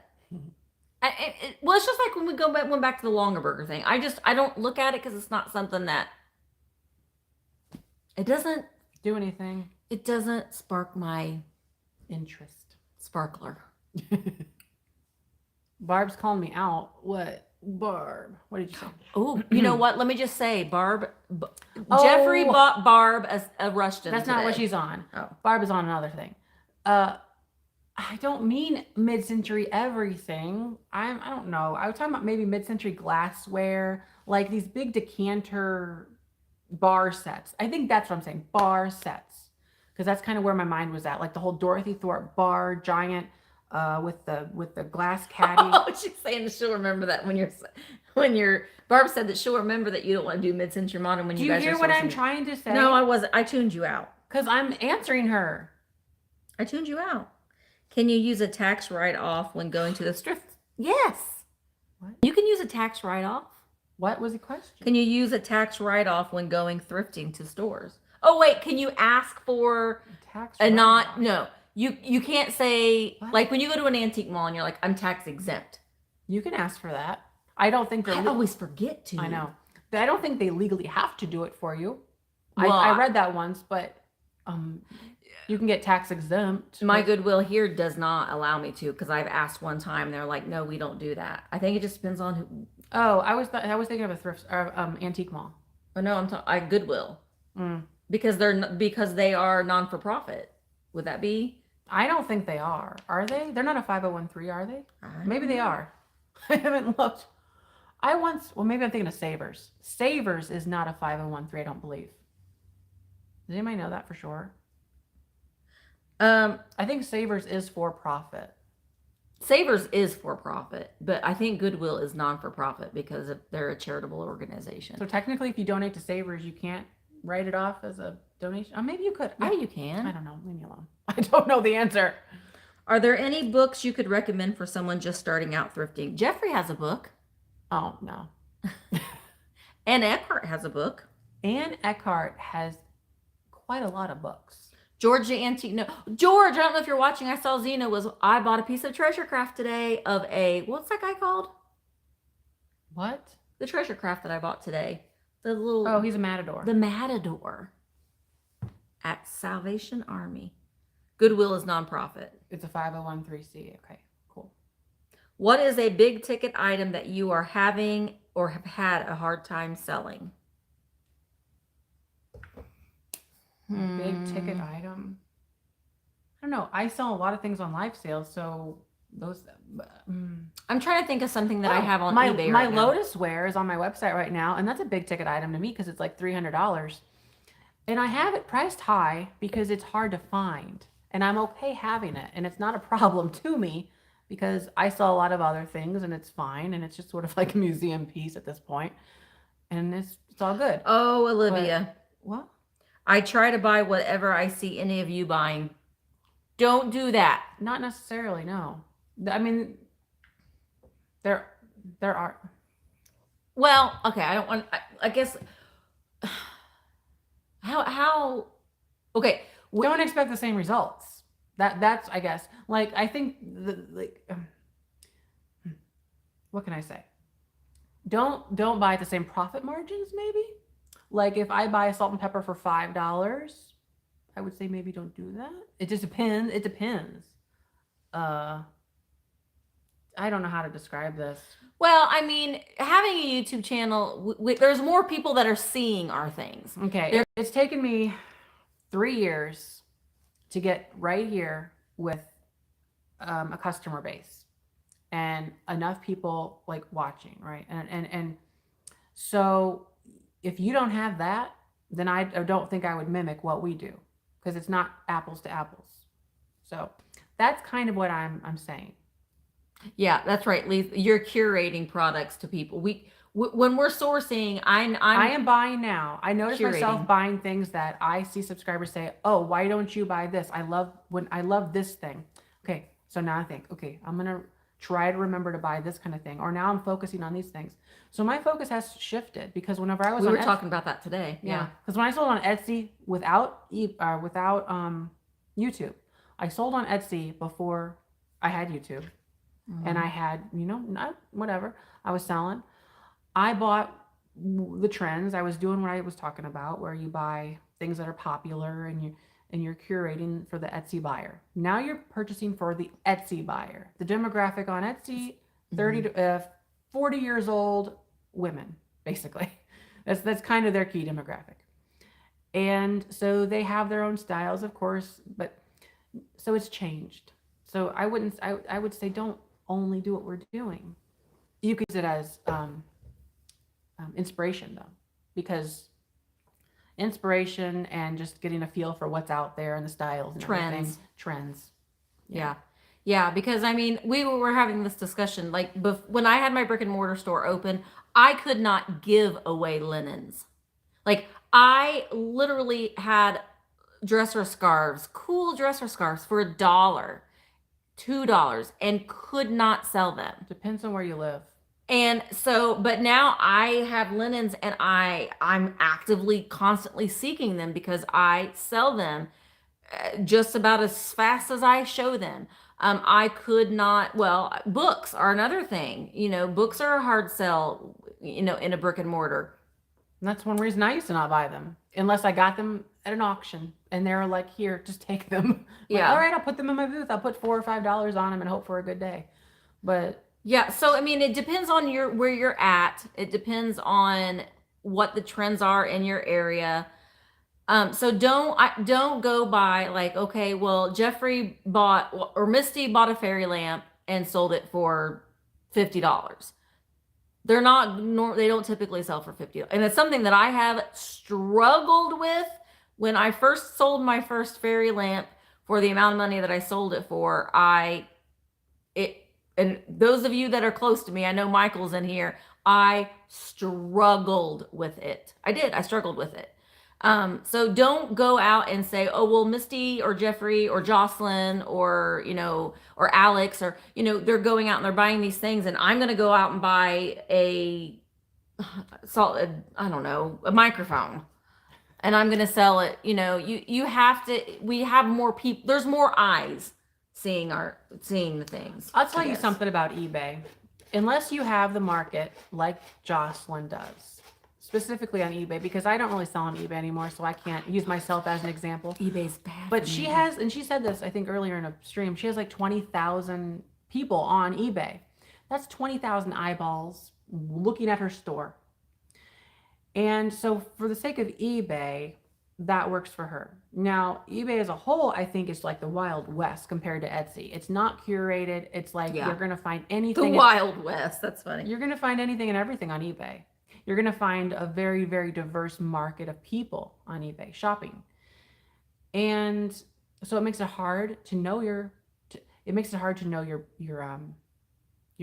your buyer, because people aren't just, I find people aren't just strolling through eBay like, I wonder what else there is. Like, it's not like this leisurely thing. as it is on Etsy. Like your Etsy buyer, you've got the app and you're like, ooh, this is so pretty. This is so curated. I love this. And you've got your shops and it's very like that. It's a different market. It's a different scenario. So, and then you got your Macari that's there, off there. You got your Ruby Lane, which I don't really hear about. But yeah, so Ruby who? Ruby Lane. I've never. Are you Ruby Lane? Hi, yeah. Francis. I haven't seen you in a while. eBay is the biggest flea market in the world. It's true. It's true. Nancy, you're right. It is. I love eBay.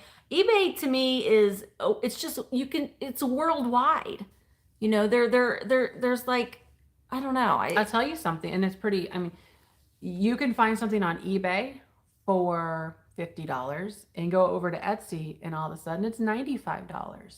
And it will still sell on Etsy for $95 because you've got your hardcore Etsy people. There's your market. They don't care what's going on over at eBay. They're on Etsy. They like that atmosphere. They're going to stay there. So that's just another example of putting yourself in front of the right buyer for what you've got. I myself hated selling on Etsy. I didn't sell on there for very long. I'm surprised because you said here you like to courier. Hated it. It's the listing process. It's so ridiculous, and all those hashtags and I know it's pretty bad. I don't like it. Yeah. And honestly, I've not listed on eBay. Golly, in a long time. Esther, yes, it has. For us, yes. What'd she say? Has YouTube helped sell your items? Yes. Like, has it helped you? Yes. Absolutely. It's like social media, right? So you've got your YouTube, you've got your Instagram, Facebook. These are all platforms, and we're putting out content and we're showing our lives and everything, and we're letting people in on the whole process, and that, of course, helps. It has to. It doesn't have to, but it does. And let me just say, eBay is really addicting. Yeah. Is when we go to Goodwill, we are not rough with the merchandise. Oh, you got your feelings hurt a little bit. Well, a little bit. Listen, Jeffrey's video today, for example, there was a lot of comments that were like, a few people were, you're so rough with the stuff. You're rough with other people's property. Okay, Jeffrey's filming on I film everything on my phone. I don't have a camera. I'm gonna go get my camera. I'll show you something. I film everything on my phone. You have your phone, and the microphone is behind. It's behind here. So when I'm talking, you're picking up my voice better than like what's in front of me. Jeffrey's filming on his camera, and it has this floofy thing. Okay, not only is this floofy thing on top, it actually has, since it's designed to pick up audio from the front because it's a vlogging camera. It's meant to be viewed like this, so that that's how they designed it, so that you're filming yourself like this. You can see yourself, and then you've got the audio. It's wanting to pick up the audio in front of the camera, not behind. So it's picking up, and obviously when you're filming, I don't know, it's just like the way that you're in a Goodwill, it's picking up more ambient sound, a lot more around you. It's like searching for sound. So we're not just picking something up and tossing it down on the shelf. Yeah. It's loud in there, and the acoustics in Goodwill versus an antique store. The shelves on Goodwill are hollow metal shelves. So when you're putting something that's glass down on the shelf, it makes a lot of noise. And come on, we respect these old things. I spend so much money on bubble wrap and packing material because I want things to get to people safe and sound, because I do appreciate all of these things. Do you think I'm really going to be in Goodwill just tossing stuff around? I don't think the people that write those things, I don't think they know like the full extent of what goes on at Goodwill, because I've been to Goodwill when they're stocking or when they're taking things off the shelf. The employees are chucking things here and there, and a lot of things are just trashed. Like, you go donate something to Goodwill, there's a high chance it could just end up in the trash. They've got a big trash can out back. They throw things in. Don't they have a grinder? They go to the bins first. Typically. Okay. It goes to the bins. Because I thought I heard somewhere about they had like a glass grinder that they throw all the glass in, and then Ugh, I don't even want to know about that. Yeah. So I don't know. I'm just Uh, what else? What else? I wanted to say something about what was the other thing I told you about? yeah, not just good. But what about what? There's you talk. Missy talks a lot. It's hard I to keep do up. not. No, it's hard to keep up, and we play off of each other, and we're like, Oh, I know what it was. You know, for like someone saying like you're too rough with the things, You just said that. I know, but it's like, you know what? Take that energy and leave. If you don't like Jeffrey's video or my video that day, go to somebody else's video and leave a positive comment on their video. Don't take your time and energy to leave something that's not nice, and go to another channel that you enjoy and leave a comment that's nice. Use your energy for good. Well, No. they will or they won't. They're affecting their lives more. Actually, when Jeffrey reads me some of the comments, I actually just laugh because Yeah, what do you do? there was like that fat girl that was with you just throws things around. It's so funny. No. Touche. You know, they have things going on in their lives. They need an outlet, and they choose to post something, and it's fine. That's okay. It gives them an outlet, and we have to be the brunt of it sometimes. Other people do. You know that. Projecting is a thing. So it's all good. The world is better when you're laughing. Sure. You have to laugh. That's not some people. Nah. Jeffrey had Jeffrey had 3 cups of coffee today. Jeffrey had 3 cups of coffee Yes, I did. and pie. What else did you have sugar wise? That's it. Yeah. That's all I had. We had a nice dinner.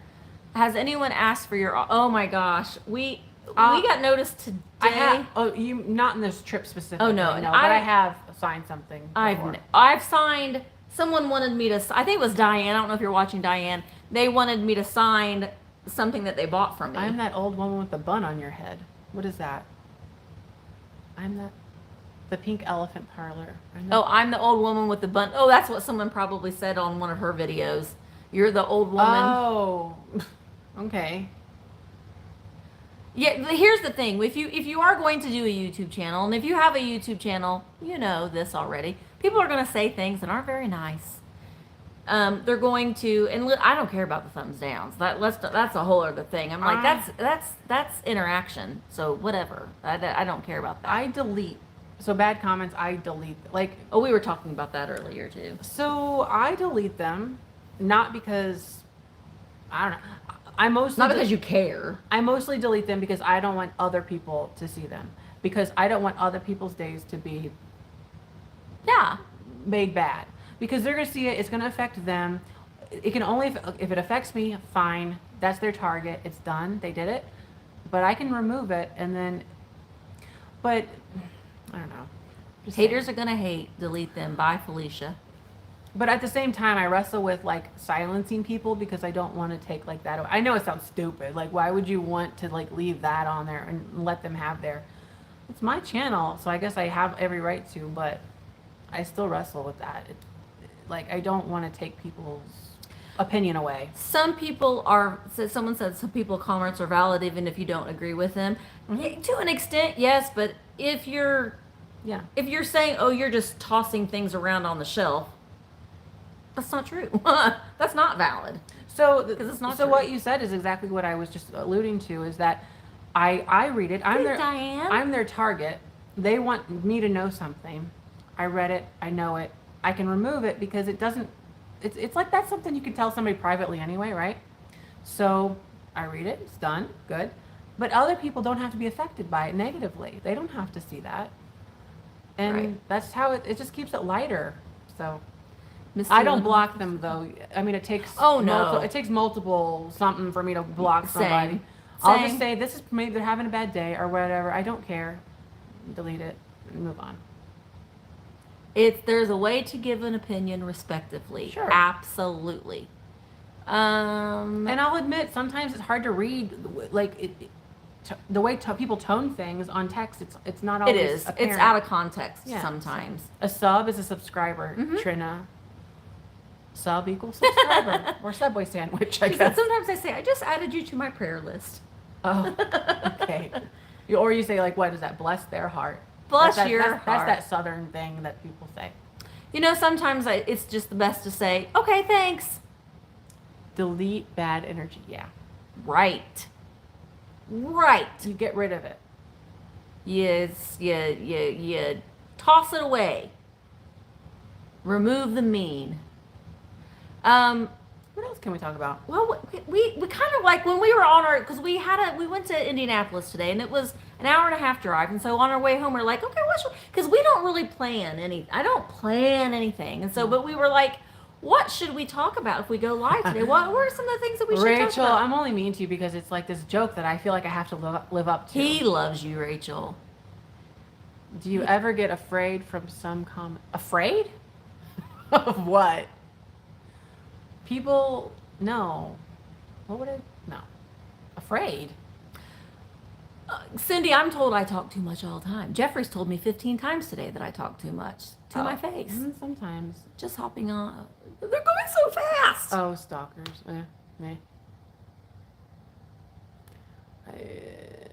I'm trying to slide back up so that I can read some of these.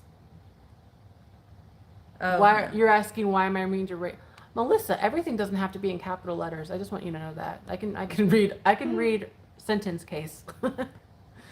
But I'm not mean to. I mean, we play. What is this? How many hours a week sourcing would you recommend for a part-time reseller? How many what? How many what? For a part-time person just starting reselling, how many hours a week sourcing would you recommend? That depends on what you're finding. Mikey says he's a stalker. Oh, there you go. Got it. Sentence case. I love it. Oh, Melissa, sweet Melissa. The question is, the answer to the question. The answer to the go, question. Melissa. Oh, is- sorry. Now I forgot what I was saying. The answer to the question. Oh, 20. Yeah, Gino said 20 hours a week. It just depends. It depends on what you're finding Yeah. and how slow you are.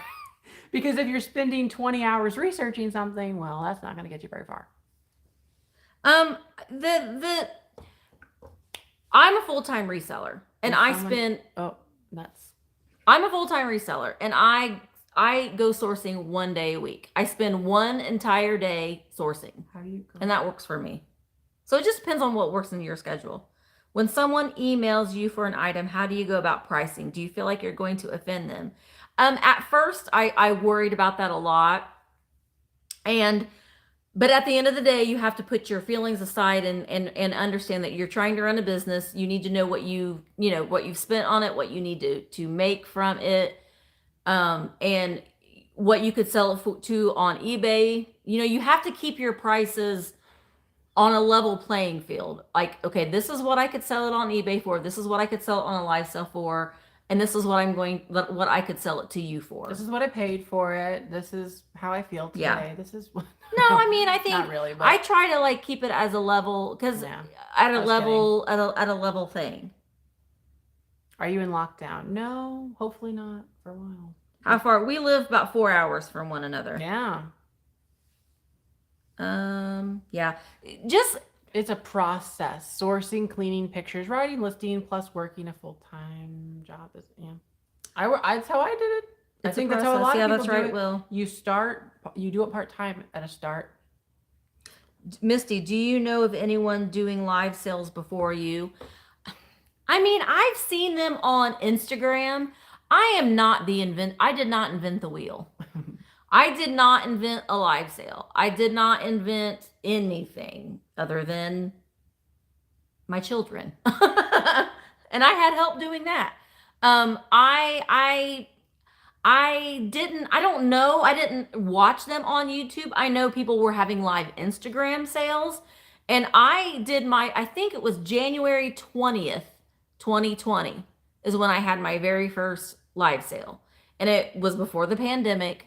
It was an idea that I thought I'd seen it on Instagram, and I thought I'm gonna try it on my YouTube channel. And I was trying to sell 30 items, and I think I sold 10.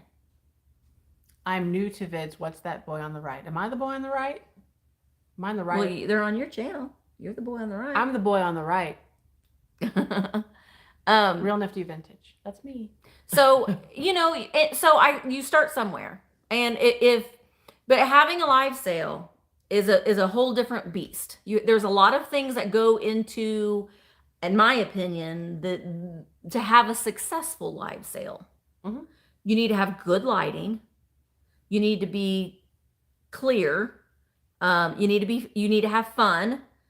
I like to stand. That is a secret that I don't want to say it's a secret, but it's something that Jeffrey is he kind of feels like, yes, it's much better to stand when you're doing a live sale than sitting doing a live sale. Yeah. That just works for me. I'm an animated person in general. I get annoyed when Aaron does that. He'll be like, put his finger in front of my, I don't like people's hands. Well, I've annoyed you 20,000 times today. You just are going to have to get over it. But I'm an animated person in general. But when I'm standing, I just feel like I'm more alive. Do you prefer That's a good question. Maybe it's too personal. Oh. No. Do you prefer selling alone, or do you enjoy the group selling? I like them both. He likes them doing by himself. I like doing by myself because I can get through things at my own pace, and I don't know. I like the occasional joint sale for fun. Yeah. But I like keeping pace.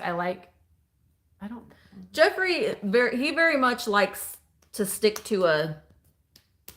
But it's funny because at the same time, I'm also not that way sometimes. Like, I'm structured where I need to be and not structured where I don't need to be. Yeah, I mean, I think that makes sense. Like Jeffrey's a lot of fun. Jeffrey, listen, he is a lot of fun. Jeffrey has one of the biggest, kindest hearts of anybody that I know. So I know he's just a sweet little Jeffrey. Who's the boy on the right? Wait. I don't know what you're doing. The boy on the right. The clown. You can't see the clown. Who's the boy on the right? I don't know which way we are. Please help us understand what you're saying. We're not ignoring you. We just don't understand. We do not understand English. Who doesn't love? I like them both. I like having them by myself. Is he being cheeky? And I like having them with my friends. You can tell. I'm on the right. Oh, I'm on the left. Yeah. You're on the right. Okay. I was going to say, I am not a boy. And he is not a girl. I may sound like one, but that's about all. You have a few admirers. Real nifty vintage. Well, I don't know what that means. I prefer one seller. Right. That's interesting. That's interesting to see what other people like.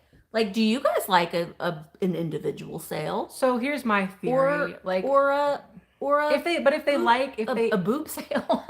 No, let's not. A group sale. I think if that subscriber likes all of them people, then they're gonna like all of them together, maybe more. Because there's more interplay. Yeah. But I think if they're like, well, I don't really vibe. They just want to be down to business. No, don't do that. This isn't a karate chop. I think if they're not, I don't really vibe with them, which is completely fine. Let's say that. Your eyes are very captivating when you do a live sale. Do you understand what I'm saying? You prefer Delphina says one at a time. Yeah, I like the individual sales. Everybody has different things that they like. That's the beauty of it. If you like an individual sale, then you can just watch our individual sales. Mm-hmm. If you like a group sale, then you can watch an individual sale and a group sale. It just depends on what you want to do. Well, Barb, yeah. I don't want to call her sidekick. I'm just trying to what do I call her? Yeah, she's fun as like a little additional party people. Party people. Barb is a good accent to me. Let's call it that. Yeah, Barb. I love Barb. I want a Barb.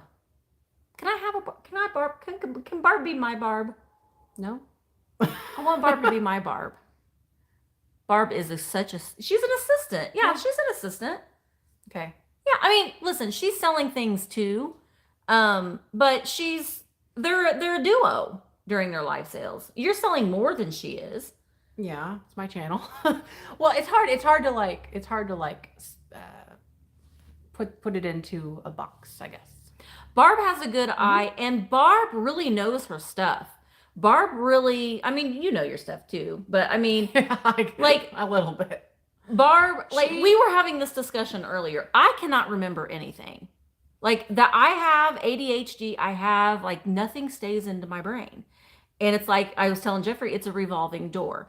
So in my videos, a lot of times you won't necessarily see me giving like specific information and dates and yeah. patterns because I don't remember it. I have to constantly look it up. All you know is that this is really cute. It's gonna do well because you once sold it or whatever. Yeah. Like you know these.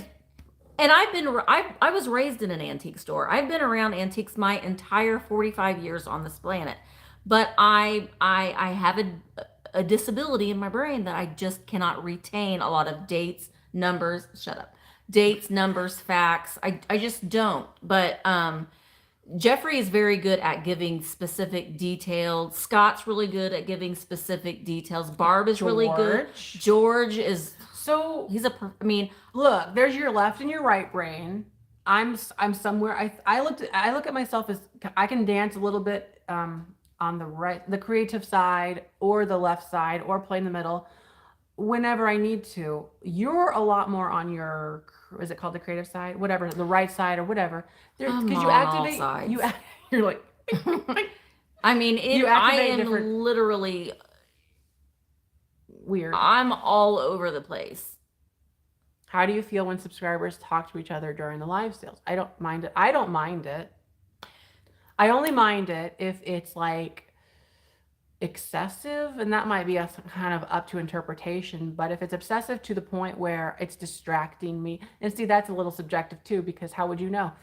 But I guess you kind of feel that whenever you see, like whenever there's like a whole conversation, and maybe the person that's doing it are like, I don't know, it's like you're just It's different if until you're sitting in front of the camera and you're doing a live sale and you're trying to earn a living doing a live sale, and this is what you do for a living, and but then there is something that throws you off, or it can be distracting, or so there are things that can be distracting. My problem is I like to I like to talk, and I want to engage with people, and But it's I get in hard. trouble, and that's where what's his name, Aaron. Aaron will be like, Oh, what's his name? what's his name? Aaron will be like, no, you know, and I need that sometimes, right? So because I can get on a tangent and I just want to talk and whatever, and it's fun because it hardly feels like work. But what was I saying? But I get on these like tangents with talking to people, and that can get into trouble with timing and Well, I think that when we having the offer ups, that can be a little bit tricky too when when you're something is timed.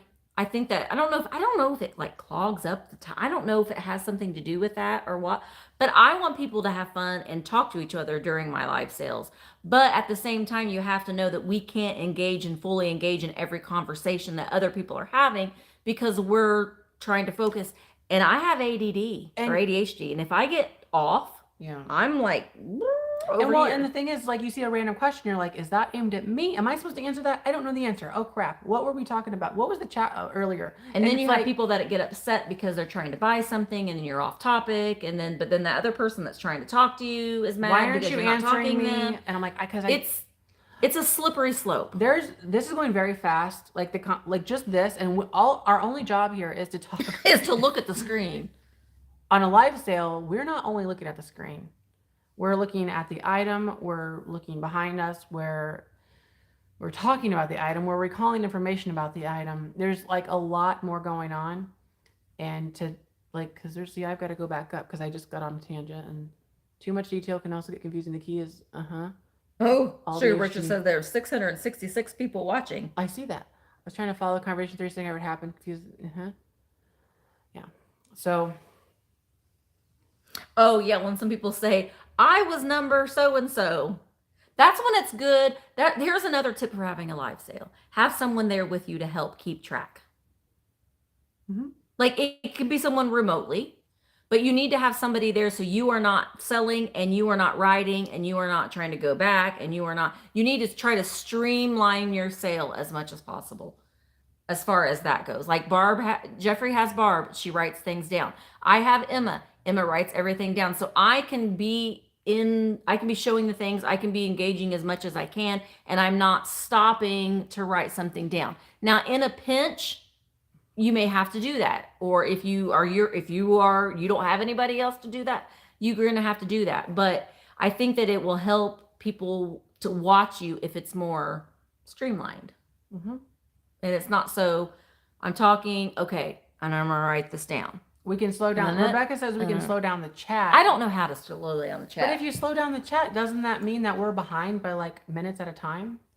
Doesn't that? I don't know. Because if they're typing like 100, okay, if there's like 10 comments, but we're watching the slow version of it come through, aren't we going to be behind? Greg said, you must talk to all 667 of us, damn it. Isn't that, do you understand I don't know. I'm afraid that if I messed with anything, I would like the world would explode. I don't know how to slow down the chat. How do you do that? I don't know. I don't see how that would, I feel like then we would be behind the chat. Like maybe. Gino says, how many items do you like to sell in a live sale? For me, I like my live sales to be no more than 2 hours long. Mm-hmm. And for me, that magic number is about 50 items. Oh, so if you slow down the chat, it limits how much one person can say at a time. Like they can say like one thing and then it like times them out from saying another thing and so long. That's not good though in a live sale. Oh. I mean, I don't know what the because interval then we is. get in trouble because Simone would say, you didn't see my chat, or you would be surprised. Couldn't do that. Mm-hmm. I do. Okay, yeah, I don't think we want to do all that. It means that people have. We sell 75 items in 2 hours. I talk a lot though. We sell 75 items in 2 hours. Barb and I do. That's what works. Yeah, I do 50 items in 2 hours. That's the number that's like my sweet spot. That's the spot that I found. And I used to do 75 items, but I ship everything by myself. I invoice by myself. I do it all by myself. So I do it in a day. I give myself a day to do all of my shipping, because if I don't, then I can't go sourcing. And that's the fun part, is the shopping. So you have to, and I've learned the hard way, is you have to not overwhelm yourself, because then you will get burned out and then you will not want to do a live sale, because then you have to ship, because having the live sale itself is fun. I love being being able to have a live sale and show the cool things, talk about the cool things, but then you have to ship all of those things. And it takes me 10 hours sometimes to do all of my shipping in one day. There was a question, I do want to answer it, so there was a question about, I buy a lot of $1 items and then sell them for what, $6 or something? Or let me see that again. You buy a lot of $1 items and sell for up price quite a lot, almost to gouging. Jeffrey, how do you come up with your pricing? Well, the pricing is dictated on what people are willing to pay for it. That's supply and demand. If nobody says I want that, then it's not going to sell. There's a certain, so if I pay $1 for something, it's like, how much is my time worth at the same point? And that includes packaging it and shipping it and cleaning it and knowing to buy it, knowing that I have somebody, $8 or $12. Yeah. So there's that. And if I don't buy it, then I get asked, why didn't you buy that? Why didn't you? I want to buy that. And they're willing to pay for that. Well, so do I say, no, I'm not buying it? And your counter could be, well, why don't you sell it for just a few dollars then? You could make $3, because it's not worth my time to make $3. Or the bubble wrap, or the box. Or the time. So it's like, what's the middle ground there? Do I sell it for $8, $10, or they don't get it and they wanted it, and it's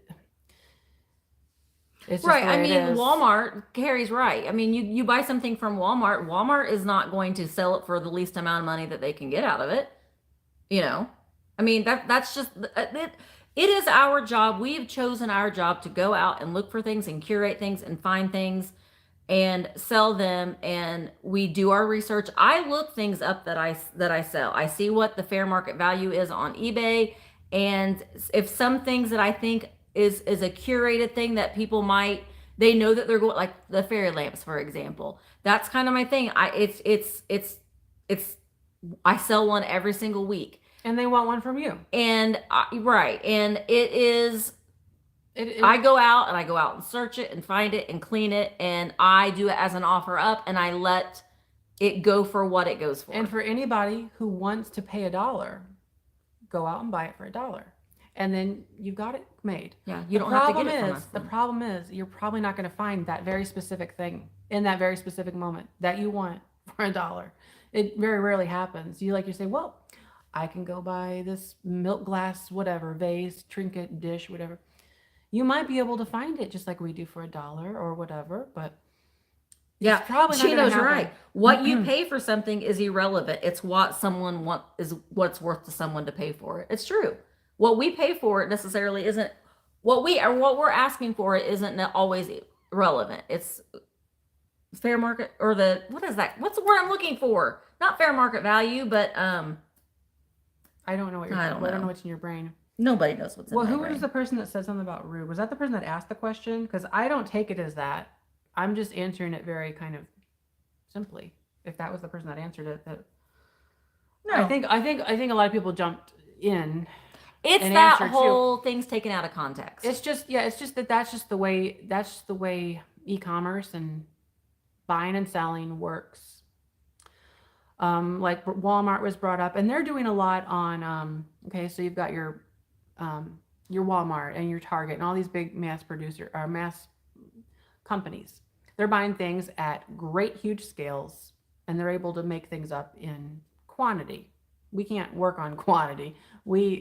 There's only one me, and I have to do these different parts and the whole process and the chain and all this. So I have to make sure my money's, coming. Hi, Luke. Luke. My Luke. If you bought $20 bill for $33, it isn't gouging to sell it for $18. Yeah. My math is confusing. What? Luke, you put in numbers. We don't do numbers. If you did what? If you bought a who? If you bought a $20 bill for $3, it isn't gouging to sell it for $18. Oh, right. Yeah. There, I got you. It took me too long. Yeah. Did you get Barb her Santa? The one, yeah. I sent her a photo and I said, cute one too. Mm-hmm. And in fact, I said, Jeffrey, if Barb doesn't buy it, I'm going to. Yeah. So I couldn't.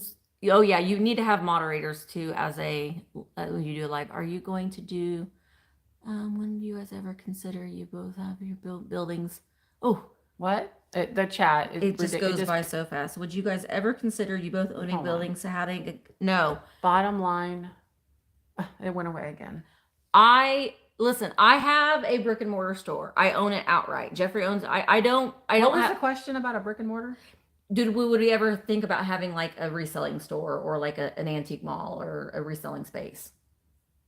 In my thinking about it. Where? No, I'm not. Like, don't act like that. I mean, you're like a pop-up shop. A pop-up shop. Yeah. And I am completely within my right to do that, and I think it'd be a good idea. Well, all right. Here's my thing about the pop-up shop. So my shop is actually not in a very metropolitan area. It's not in an area that's going to get a lot of foot traffic, and I did that on purpose because the price was right, and I needed more so a place to hold all my stuff and get out of my house. I don't mind having a pop-up sale because that is something where you kind of like put out your advertisements and you say, on this specific day, I'm going to be open. And there is a lot of effort that goes into doing that ahead of time, price and everything, getting it all ready and everything. But I think it'd be fun, and I want to try it in the spring. You have been in that. You've done the whole thing, the whole 9 yards with this. Well, so you're coming at a slightly different angle. Yes. But for me, I need to try it. No, I told you that you should. Yeah. Why did you just say No. I'm saying that I am not going to do that again. I had a brick and mortar store for 5 years, 6 years, and I own my building outright. And I was reselling out of my house. I wanted my life back. I mean, if you've owned a brick and mortar store, yeah, you know that it takes up all of your, like, we were only open on the weekends. So we had we both were working full time. I mean, I'm still working full time, but I was working non-reselling full time. And then we were coming here and I would be working all weekend long and going out and looking for things and sourcing things. And Luke's here. Luke's my buddy. He knows I this time last year we were taking down all the Christmas decorations and I just was done. I mean, I put so much time and energy into the shop and I loved it and I get messages almost every day from people. They're like, "I wish you were still open. I wish you were still open." It my heart just wasn't in it anymore. I wanted my life back. I wanted my weekends back. And I have this space, and so now my reselling business is out of my house. It's in this space, so now my home is my home, and this building is my business, and it's separate. And I have my weekends back, and I can do what I want on the I weekends. have my nights back. I know that Yeah. sounds weird, but like whenever your whole business is in your house, you just feel like at any minute you can just go do something business related. And you do, And you do. and you do. And you do. And it makes your days completely mixed together. And it's like this blurry mess. Work and real life, or not real life, work and personal life. And it's all. And with having my building, I'm noticing very quickly that I can just like shut it off. And sometimes I get home and I'm like, I'm bored. I kind of wish I was still at the shop. I could do something because it's like, do I just want to watch TV? This is boring. But it's nice having that mental clarity. Yeah, And that's absolutely. what I like, that difference there. And I knew ahead of time about what you're saying about, with a brick and mortar and full hours and all this. But That's a pop-up is different. a pop-up was different. And that's why a lot of people are saying, well, when are you going to open full? You're going to do like this whole shop and everything? No, because I would have to dedicate like my whole self to it. And I am not. I want to be able to do what I want when I want, with exception to my daily videos that I do Yeah. and all this. But there's some structure. But And if you had an antique mall, boy, that's a lot. That's a lot to take on. That's a Like- lot. Like if you if I open had up your, renters, yeah, well, because then I would have to have employees. Still have employees. There's all the advertising that goes with it. You do need to advertise your mall. You don't just set it and forget it. So there's active. It's not a passive income stream. listen, you need to, if you have an antique booth, you need to advertise Yeah. your antique booth in your antique mall. Make an Instagram account. Take pictures of your booth. Put it out there every single day. Post something on social media of your booth, where it's at. I just can't stress the social media aspect in anymore. It does get people in your door, and using the hashtags and Instagram and Facebook does get eyes on your things.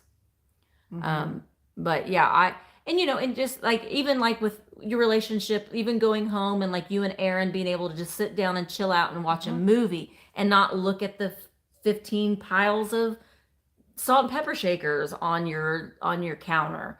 Having that separation, Because I felt is like so I felt like I had no time for anything, and therefore, inevitably, things weren't just getting done. I was just like, I was sort of overwhelmed with life in general. I don't know if that makes a whole lot of sense, but when you don't have that, when you can't put things in boxes and kind of designate, it just seems like everything is just or you have things in boxes and they're everywhere in your house. physically, yeah. Because then Yeah. you don't know what you have. You're like, I don't know. And it was kind of interesting as I put it all on the shelves. And I'm like, wow, now I've got them all organized, so I can really know what I've got. I've got a whole shelf of planters, and I say to myself, Yeah. You were well- excited about that too. And it makes so much sense to do that, because when we were sourcing today, Jeffrey, he's like, you can have this planter. I already have lots of planters. And I know that you were saying that you needed more because I planters. saw Misty's planters. I'm like, wow, You don't have a lot of planters. you don't have very many planters, and I have like 4 times the amount as you. And so I was out today, and I was buying a lot of tins and lithographs ones, some and good ones. boxes and different things. I was trying to get different categories. And I think, and he struggled with that a little bit today, because he's like, I feel like it's all I'm doing is buying tins. But it's like, Jeffrey, that's what your interest is right now. Yeah. We were just talking about going out and buying things for sourcing. It makes it a lot much more enjoyable if you're buying something that piques your interest, because you know what? He's going to look these tins up. He's going to research them a little bit. He's going to learn a little, and he'll retain it all in And his you know little what? brain. I will. And you know what? It's because I really do enjoy it. And I just Yeah. bought my very own. Did I mention that I bought a tin? I told you. I bought a tin for myself, a $75 tin on eBay. Did you know that this? I don't. Maybe that's a shocker that some tins go for $75. Night, Gino. I wouldn't have realized that a few years. Oh, bye bye, bye bye. What was it? Tins. Yeah, he bought a tin for himself. I bought a flamingo tin. It has flamingos on it. It's what's the company? Do you know? Maybe you don't. You probably don't. Van Mel, Melle. It's a Van Mel tin, and it's has a flamingo on it, and it's a toffee tin. I paid $75 for it. And that company, I looked into it. They have some other cool ones, and that's just one of them. And that tin actually had sold for as much as $200. I looked on WorthPoint. Another great thing I was able to do. And it did, just like about probably a year ago. A few of them sold for like $200. So it's fun. Liz, do you ever think about having a garage sale for stuff that's not selling at the shop and just sell it for like $1 so you don't lose much on it? For your shop? Yeah, no. I mean, why don't you have an estate sale? Well, George and I are we've had loose talks, but I have big things that I need to get rid of. I can sell the little things. I mean, I was just saying I have a shelf over here of a bunch of like little toothpick holders that I use for air plants. Mm-hmm. And I think I'm going to do like an air plant starter kit mystery box thing. Are you going to do where you include an air plant? Oh, yes. I told you that a while ago. I said, why not? That was a great idea. I said, get on Amazon, buy those air plants. That's where I buy my air plants. Put it together. Right. Put them together and it's done. Yeah. So I think, you know, the little things it's the big things that I need to get rid of. If you haven't seen my video, it was the video from a couple days ago. No, it was the last video I did. You were in it. So what was it? The one that I did the shop tour and showed all of the I have a lot of big things that I need She to mentioned sell. if you're in the area, you can so you can see there's like I've got big cans and boxes and chairs and Hoosier cabinet. Well, I don't have any Hoosier cabinets. I thought there was the one in the very front. No, that's a baker's cabinet. Oh, okay. They got a bunch of little drawers in it for your spices. Well, okay. But I mean, I need to do in this summer. We've talked about opening up for a day, and blocking off my other stuff and just having some big things. But I honestly don't want anybody in here right now. I mean, right now I'm kind of glad that I'm not open. I've tried Facebook Marketplace for the big things. I've sold some things, but I have too. The big furniture in general is a hard sell. Furniture in general, that's why a lot of times when you go to auctions and stuff, you can get furniture for a really good price because it's hard to move. I've been to many auctions where a good old curio cabinet, like old curio cabinet, ornate, curved glass, sell for $60. $60. Yeah. You'd think it should sell for about $600 to $800 because you go to an antique store and you see them priced for that. Furniture is a hard sell. And it kind of always has been. And the brown furniture, especially. I don't have a lot of brown Here's furniture. my hope, though, with brown furniture. I'm hoping that it comes back. Some of this really nice oak. Hey, you don't feel that way. But I want some of this good oak, dark stain, medium light oak stains or whatever. Mm-hmm. We saw a beautiful couch at Salvation Army today. I have it recorded. It's okay. All... Wait till that video comes out. I fell in love with it, but it was $400 at Salvation Army. Hilarious. It was like a French provincial kind of style, but it wasn't Napoleon's couch. It wasn't like Jonah. Antique furniture isn't popular right now. People want the modern or mid-century. They have been. And okay, so I'm always looking forward and like, what's next? Mid-century modern has been on the scene for the last 8 to 10 years. Mm-hmm. So I'm starting to think, well, maybe we're going to slowly come out because it can't be here forever. I mean, really, like trends aren't ever like that set in stone. That's why I'm thinking, and when was the last time actual brown furniture, like good, you know what I'm saying? Like that, like my buffet up there? Like good, yes. Yeah, like that. When was the last time oak furniture? When was the last time that, and it's true? Well, Luke will be able to. Luke, when was the heyday, do you think, of brown furniture? Hard Times Chronicles is my friend Luke. He's in the chat. And Luke does sell a lot of, or he did. I mean, that, like he said, that was the livelihood was Was it selling the 80s, furniture. maybe 80s, I would 90s? say it was the 80s. It's been a long time. Yeah, 1980. Yeah, 1980s. Okay, so why wouldn't it be back? I mean, like, I think people are maybe yearning for that, like, authenticity, that natural. That's Well, what think I about it. think about. Think about it. You could go to IKEA and buy a cabinet for the same price that you can get a beautiful, maybe not IKEA. You can go to a furniture store, a modern furniture store, and go buy a piece of furniture for more money than you can buy a beautiful oak piece of antique furniture that's Real wood, much sturdy, better made. That's not going anywhere. That's not going to Yeah. disintegrate with your next dusting. I mean, Yeah. Yeah, Luke has a barn full of furniture. Yes, and Zeno, I'm wanting to do that.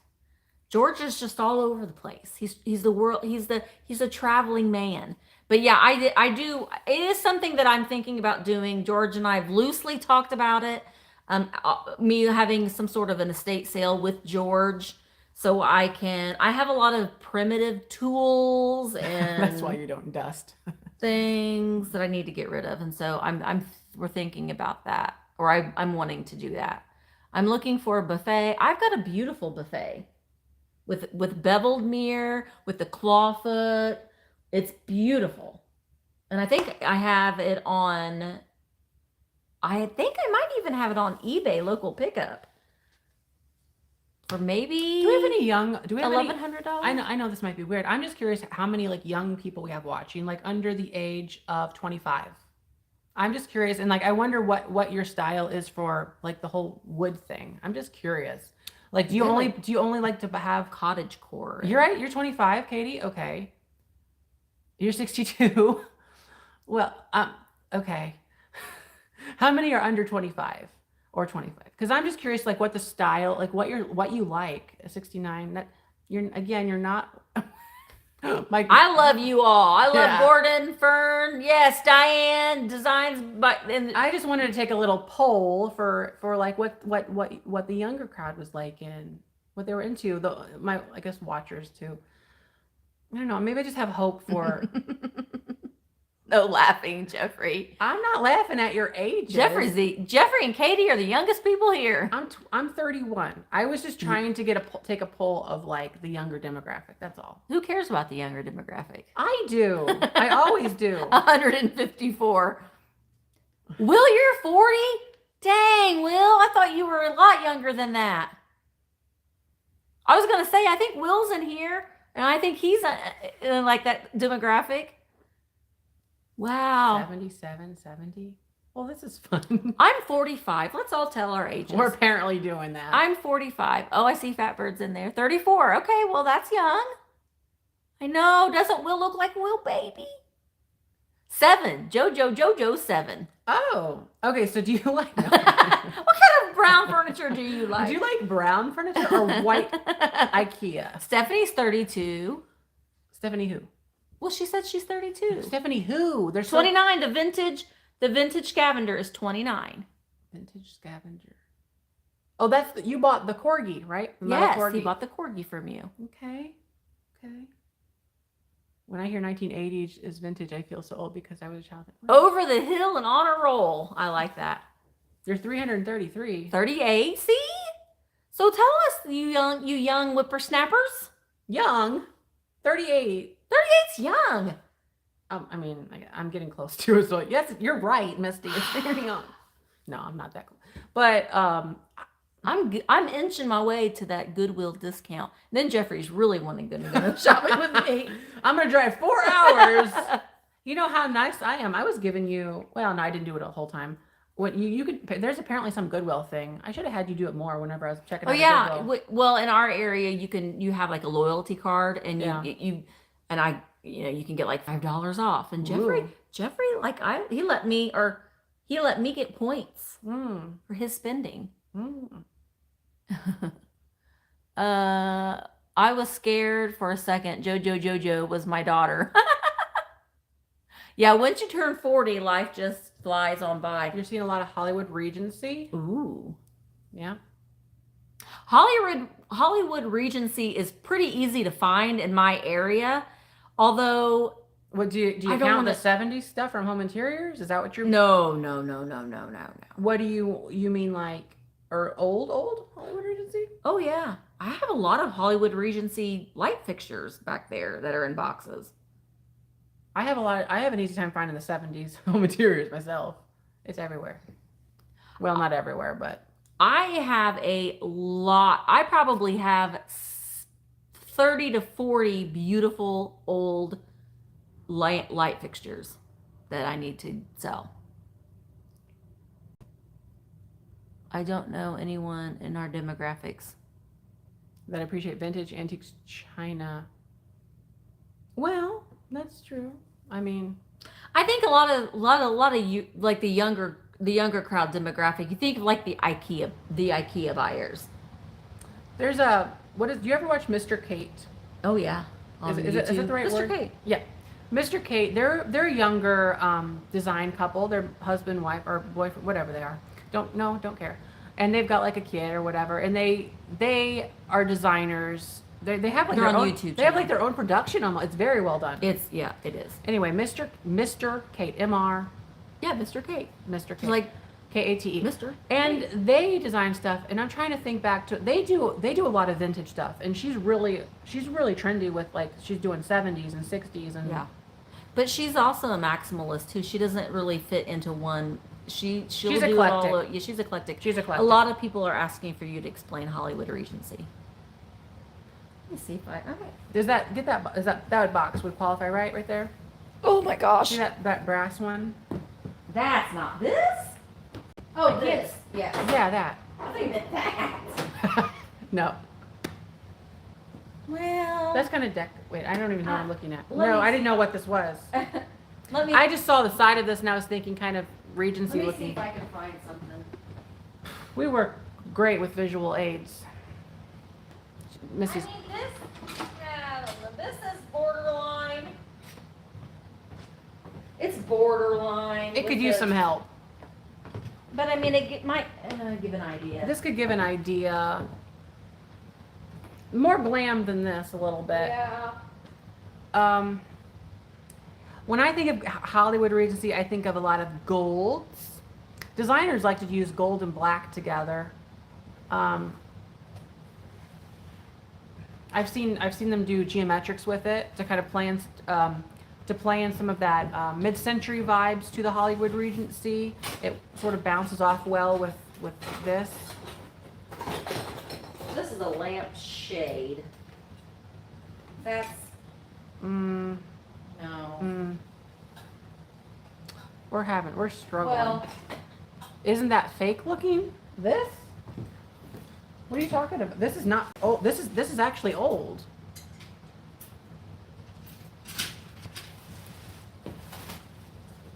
This isn't from the 70s. oh no. This is old. If that's what you were saying, I'm catching hardly any of this chat anymore because I'm looking away. But this is legit old, about 100 years old.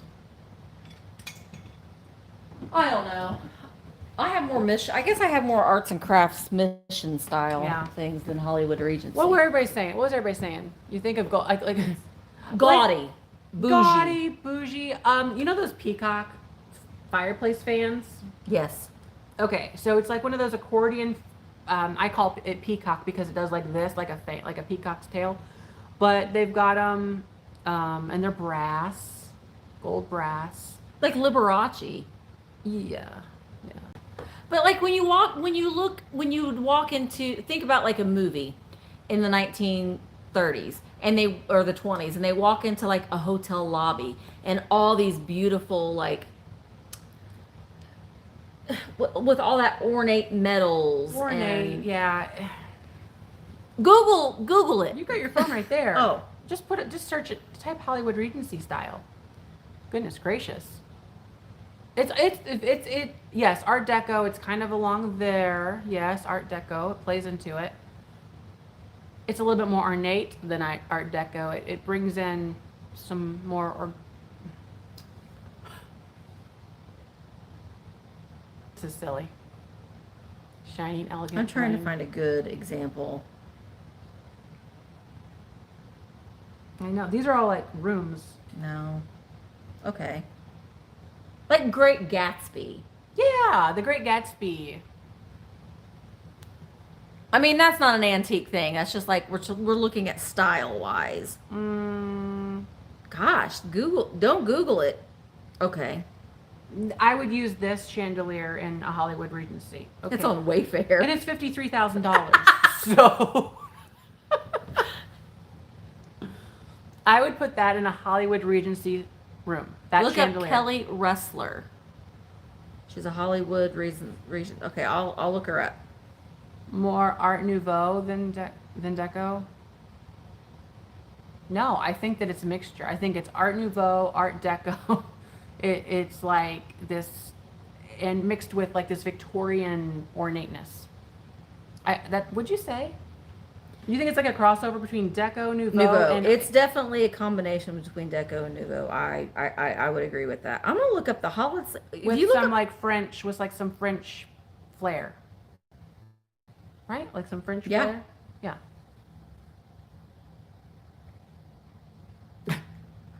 Oh boy, like none of these frames would qualify. Maybe that one up there. I mean, I can't bring you up. Like, oh gosh, this is terrible. Like Titanic. I'm trying to remember what Titanic looks like. I forgot what the scenery in Titanic looked like. I mean, Isn't that just like? Why is this so hard? I don't know. Type in still shots of Titanic. Because that might be a good reference.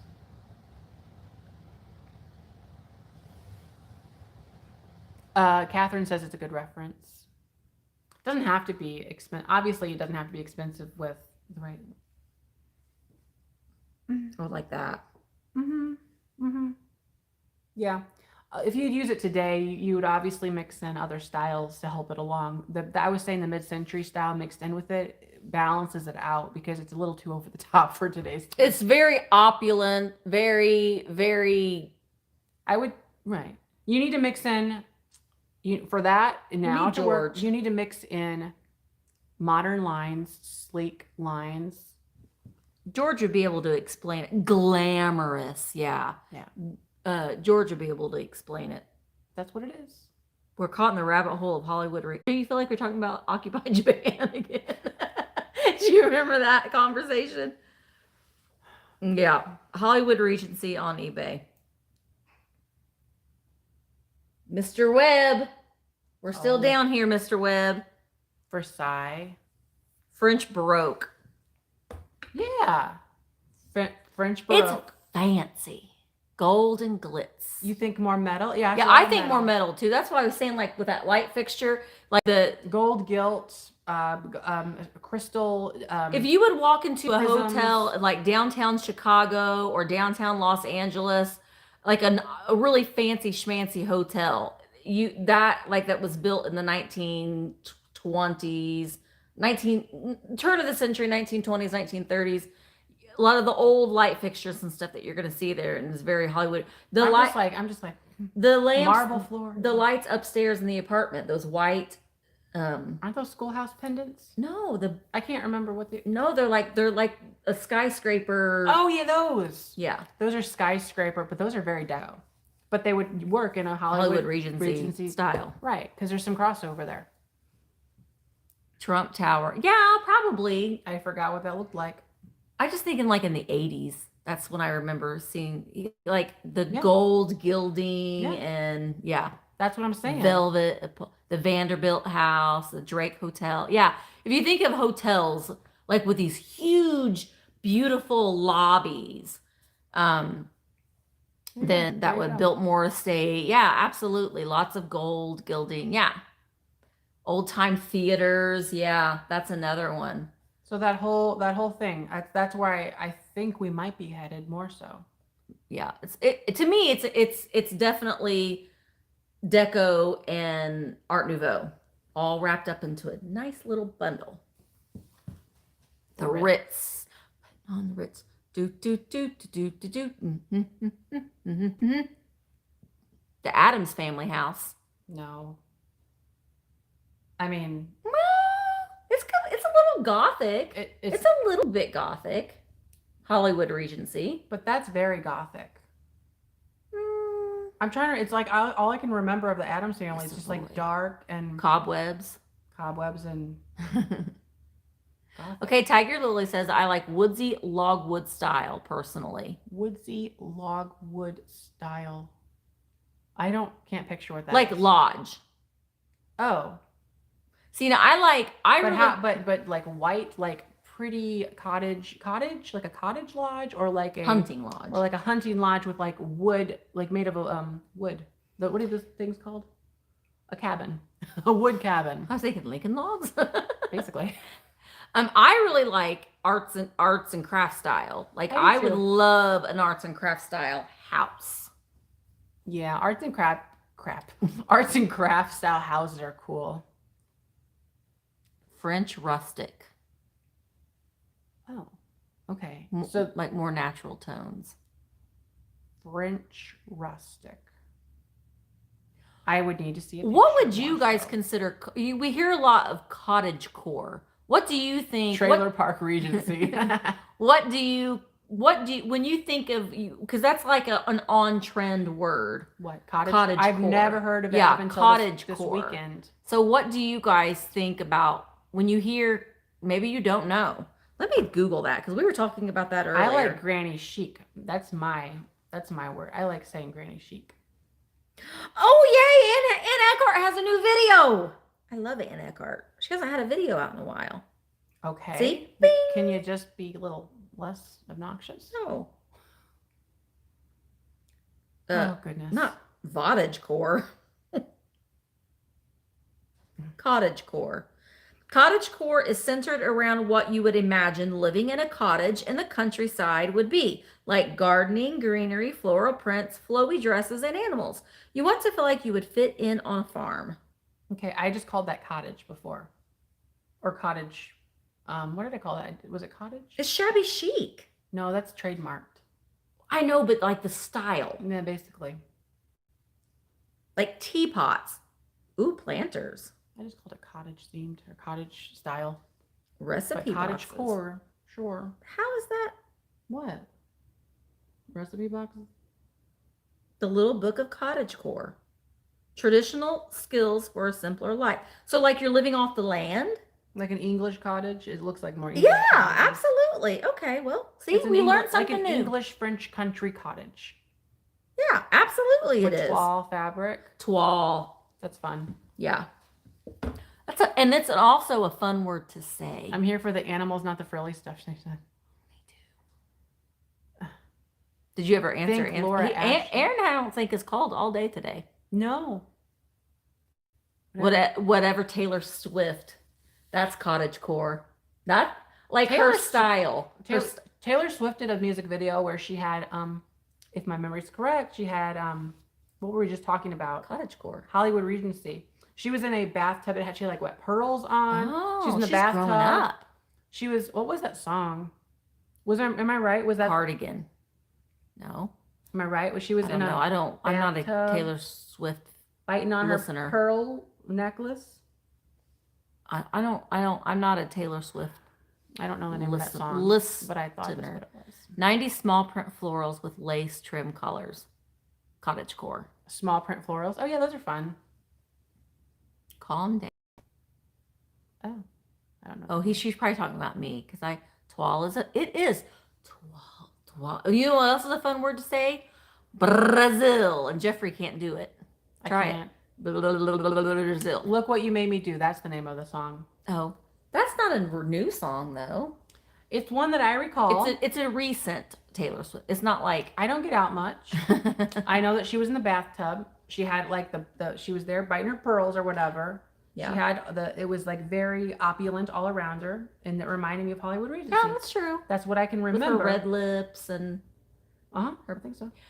Jeffrey showed me a video of Stella when she was a puppy today. I know. She was so cute. Yeah. She I think our next house will be off-white cabinets with the black island. Ooh, I like that different. I'm considering Will be what? Off white what? off-white cabinets with a black island. I'm considering doing Mm. something like that too. I like that when people will have like different color upper cabinets and lower cabinets. So that the calm down was a song. They weren't telling us to.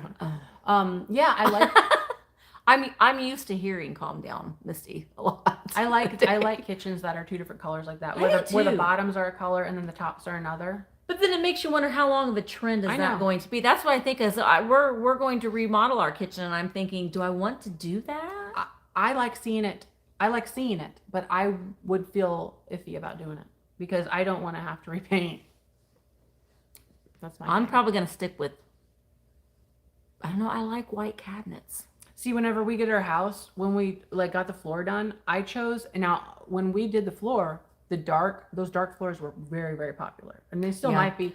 And I was Same. like, you know what? No, I'm doing something different. I chose a light maple color because I didn't want that dark feeling, and I wanted to have the option to bring in darker furniture if I wanted to.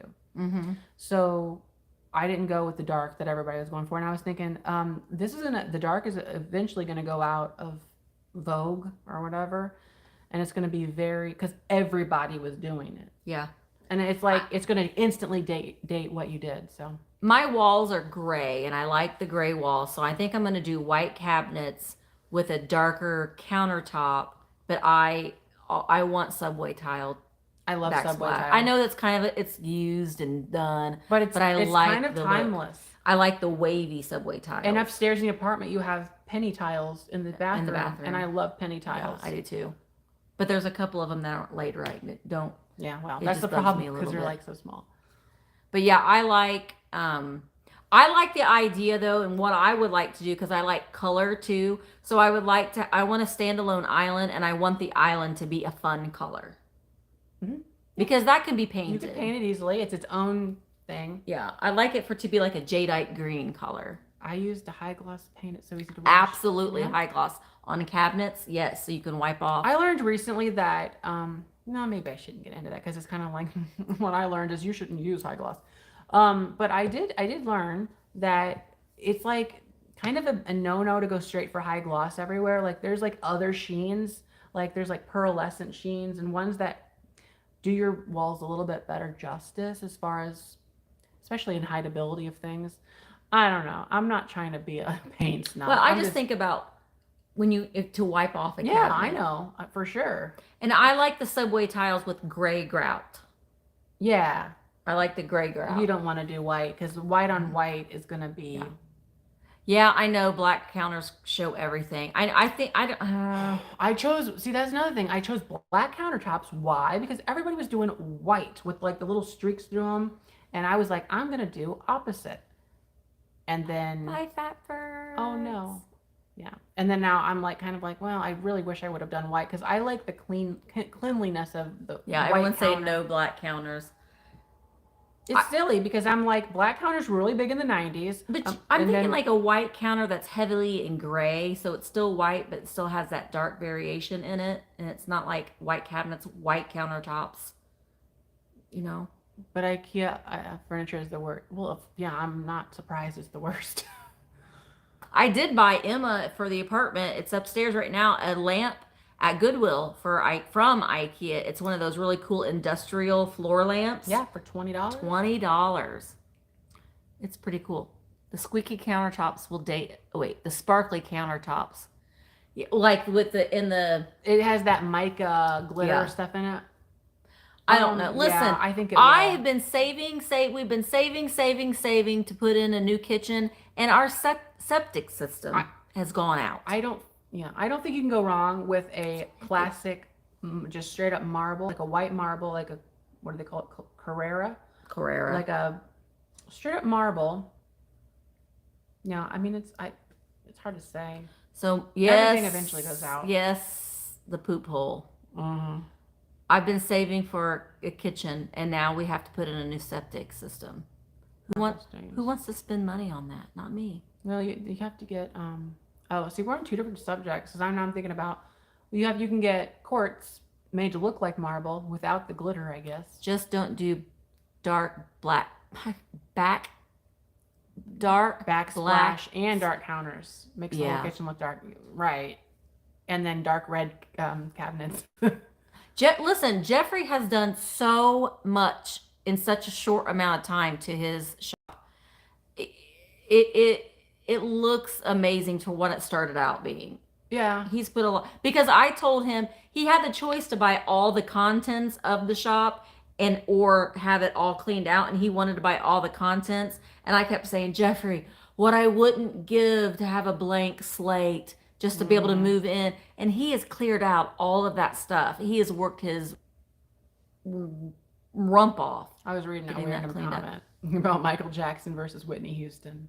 Who is more of a legend? I would say, you know what? I shouldn't say, because that's tricky. They both contributed a lot musically out there. And they're very different in what they did. My ringtone on my phone Is was the Bewitched? Or, well, it's Bewitched, but it used to be I Wanna Rock With You All Night Long? That was my ringtone. That's one of my favorite songs. It's just, you hear that song, and you just like, it's a happy song. I honestly cannot choose between the two of them. I think they both brought joy to the world in very different ways, musically. So, Ooh, the Supremes, yes. Are you leaving Tiger Lily, or are you saying bye to somebody else? Gosh, it's so hard to see. I know. My ringtone is the Bewitched. I don't tune. have a ringtone. That's kind of boring, I know. Jeffrey. I never answer my phone anyway. Why do I need one? Michael did start so young. Yeah. Oh, I love Motown too. I love music that you can just tune. You can turn it on, and you can't just sit still. Mm-hmm. You're like, you have to kind of like, you have to move to it. Jeffrey is a young buck. He has the energy. Well, Misty has a lot of energy. Oh, You're talking about you're talking about the place. Yeah. Yeah. Oh, Michael says that Michael was a better entertainer, but Whitney was a better vocalist. She had a good range, a large range. Michael was great at dancing and entertaining. So, wanted to say I want a fairy lamp all the way back east in New Mexico, and should have got one when you lived. Yeah, how many did we? I bought 1, 2, 3, 4 while you've been here. I think I bought Probably. 4 fairy lamps. You bought a really good one today. really I won't say. No, We'll stay keep- tuned. He bought a really good one today. Yeah, I love 40s and 50s music too. I have that channel in my car. I have the Frank Sinatra channel. My range in music is so weird. If you looked at like my XM channels in we my probably are car, pretty kind of similar. I've got country. I have big band. I have Willie Nelson, like the XM channels. That's country. Well, I know, but like I have bluegrass. Okay. I have Broadway. Yeah, I like Broadway. Broadway, rock, Yeah. hair metal. I don't like band. any screamo. Like the trashy, like scream, scream, scream. I'm raged right now. No. I can't ever. I've no. got the LL Cool J channel. I have the old school rap channel. I like it's a bunch of different things. soul. I like soul too. The Motown channel. Oh yes. Yeah, I like it. Just depends on kind of what Your my mood mood. is in that day. I'll go with day with listening to all Whitney, or I'll go a day all listening to all Michael, Gaga. or all got Lady Gaga, or who? Whenever Lionel Richie, I like him a lot. who are you? You had sent me a Marco Polo, and Mark was like, "Who is he listening? Barbra Streisand, maybe?" Yeah, Mark was like, "Is he listening to Barbra Streisand or?" It was some off the rocker thing. Yeah, it was just like, what was it? I don't know. Oh, what was it? I can't remember, but he was. It was. I don't even think it was Barbra Streisand, Mark, because it was like something so out there. Cher? I'll listen to Cher. Maybe it was Cher, Which is very like Maybe obvious. it Like, was oh, Cher. of course. Freddie Mercury, yes. Oh, Bon Jovi, Yeah, better. Did he do Bed of Roses? yes. Yeah. My favorite Bon Jovi is Dead or Alive. That song comes on and I'm like, I don't like it. rank it. And it was the title song to that, what was that? The fishing show. That's why I don't like it. Or no, I don't know if it was. I don't know, but I love Bon Jovi. I love Freddie Mercury. I love Elton John. With, Young Guns. Lou Diamond Phillips. Emilio Estevez. David Bowie. Yeah. I love Celine that too. Dion. Yeah. Steven Tyler. I love Bon Jovi. Deadliest Catch. That was it. I used to watch that show. Who else? I mean, What's your favorite TV show? I don't watch a lot of TV anymore. Lucy. I don't watch know I what Love to say. Lucy like pretty much every day because I can count on it for always making me laugh. And it's hilarious because I know all the jokes. I recorded over the air, so I watched that. Oh, yeah, because you don't have cable. Mm-mm. He has an antenna. I get jealous though because he watches all the. I don't get Me TV. He gets Me TV, and like he's like, I'm watching. There's a show called That Girl that I just learned about because like they exposed me to these things. And I'm like, oh, That Girl, and it's pretty good. And you probably know it. You all know that. Do you know that show? Mm-hmm. Okay, it's Marlo Thomas. Yeah. Yeah. I like. I don't like Cheers as much as some. I find it kind of, I don't know. Mary Tyler Moore's fun. Mm-hmm. I like the Munsters. The Monster. Oh, the Golden Girls. Yeah. Yes. Oh, the Great British Yeah. Bake Off. I started watching that the other day. Oh, have you guys seen The Queen's Gambit? You have to. Well, you don't have to. It's so but you good. can. I shall say that you should. And I was telling Jeffrey today another good movie because we were talking that we like to watch sort of like period shows, like not necessarily like in the Renaissance period, but like even like from like the mid-century era and stuff. But there's a movie it's called The Founder, and it has Michael Keaton in it, and it's about the guy that founded McDonald's? Well, You said. he was a salesman, and then he got in with the McDonald's brothers, but he like franchised out. I haven't seen it yet. It is really good. Downton Abbey. Oh, Abbey is an absolutely. absolute must. The Queen's Gambit is so good. We Mark and I binged it. We watched it all Well, in it's one like weekend. 8 episodes, so. Yeah, it's so good. Call the Midwife, that is good too. Oh, and I was telling him Harlots. Hadn't seen it. Harlots. Now, you don't want your children in the room. If you've got young children, they should not watch Harlots. The Crown. Yes. I just finished the latest season. That Bridgerstone. Is that good, Heather? Bridgestone? Because that's one that I think I'd seen that Anne Eckhart had watched it, and I thought, Elderly. Me TV is good. I don't get Me TV. Me TV, Antenna TV. That's another one. Mm-hmm. There's another one I can't remember off the top of my head. Decades. And see, I've never watched The Marvelous Miss Maisel, and you said, oh my God, I've never seen it, so that's one that I need to add. Virgin River, I heard was really good too. Oh, Cobra Kai. See, I never liked Karate Kid. So This Is Us, I tried watching it, and it's so sad. What is that? It's just sad. It's just sad. What's it about? This Is Families, Us. issues, and like, I don't know, it's just sad. The Honeymooners? Oh. I never watched that. Oh, you haven't? I know what it is. To the moon. Yeah, I know what it is, but Longmire was good. Yeah, Schitt's Creek. I have never seen that, and that would probably be something that I would like. It's a family drama. Marvelous Miss Maisel is marvelous. Yeah. It's like the set design, if anything else, but it's not the only thing that will keep you entranced. It's hilarious. It's a fun show. Yeah. Is actually Pretty Hollywood Regency. It's more mid-century, isn't it? But maybe some of the clubs, like if she does stand up at some of the hotels. I feel like and I've stuff. seen, there was a couple scenes of Hollywood Regency, and Mad Men. I never watched Mad Men. I hadn't got into that. I went right on through that. Oh, Sean, I don't like The scary Donna Reed things. show. Yeah, that's fun. And I never, we watched The Walking Dead a little bit, but then it's like all you heard was like, I watched the first like 4 Oh. seasons, then I got bored, and then I stopped watching it. Breaking Bad. We binged that too.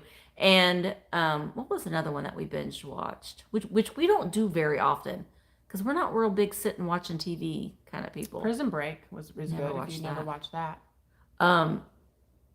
Lost. Did you watch Lost? What was the guy on Lost that always Sawyer that always had his shirt off? Oh yeah. Better Call Saul is a good spinoff. Did you watch that one? We didn't watch Better Call Saul. That's the break. I know, we just didn't watch it. Michael's got to go. He's got to go to work tomorrow morning. I love Stella. Stella is well. Orange is the New Black. That's good. Laverne, she was my favorite. Yeah. Laverne was my favorite. Ozark. That's another one. I've never seen that guy. who Jason Bateman. He reminds me of the guy from Shark Tank. Robert Herjavec. Yeah. He reminds me of him every time I see him. One show that I did like with Drew Barrymore. Oh, when they eat she's people. a vampire. No, she's a zombie. Or yeah, it's called. What's it called? Drew Barrymore. She's So they're in California. Drew Barrymore was a lady. No. And she eats people. She eats people. Santa Clarita Diet. That's it. Yep. Land Girls. I've never heard E.T. Yeah. My son was deathly scared of E.T. Like, you know how not deathly scared, but he was frightened of E.T. And you know how when your kids are little and you're like, if you're not good, I'm going to call Santa Claus. And Santa Claus is watching you. And for us, it was always like, we're going to call E.T. And he was like, no. And my mom got him an E.T. stuffed animal one year for Christmas. Oh, Fat Birds is live now. Oh, yes. We forgot. Okay. That's a good idea. See, we forget. So go listen. Fat Finds. Go. They have a YouTube channel. Go subscribe. Yeah. Go watch their channel. They're so much fun. So leave us if you want to hang out. No, we're leaving. Yeah, we're leaving. We're done. We're done. But go over to Fat Bird Finds and watch and hang out with Fat Bird Finds. Yeah, absolutely. Fat Bird Finds is their YouTube channel. FAT. BIRDS. FINDS. Yeah, all them words. Yes. All right, so we're going to go now. So thanks for watching. It was a great time. 2 hours and 45 minutes. Oh my gosh. All right. Bye-bye. Don't forget to like, comment, and subscribe.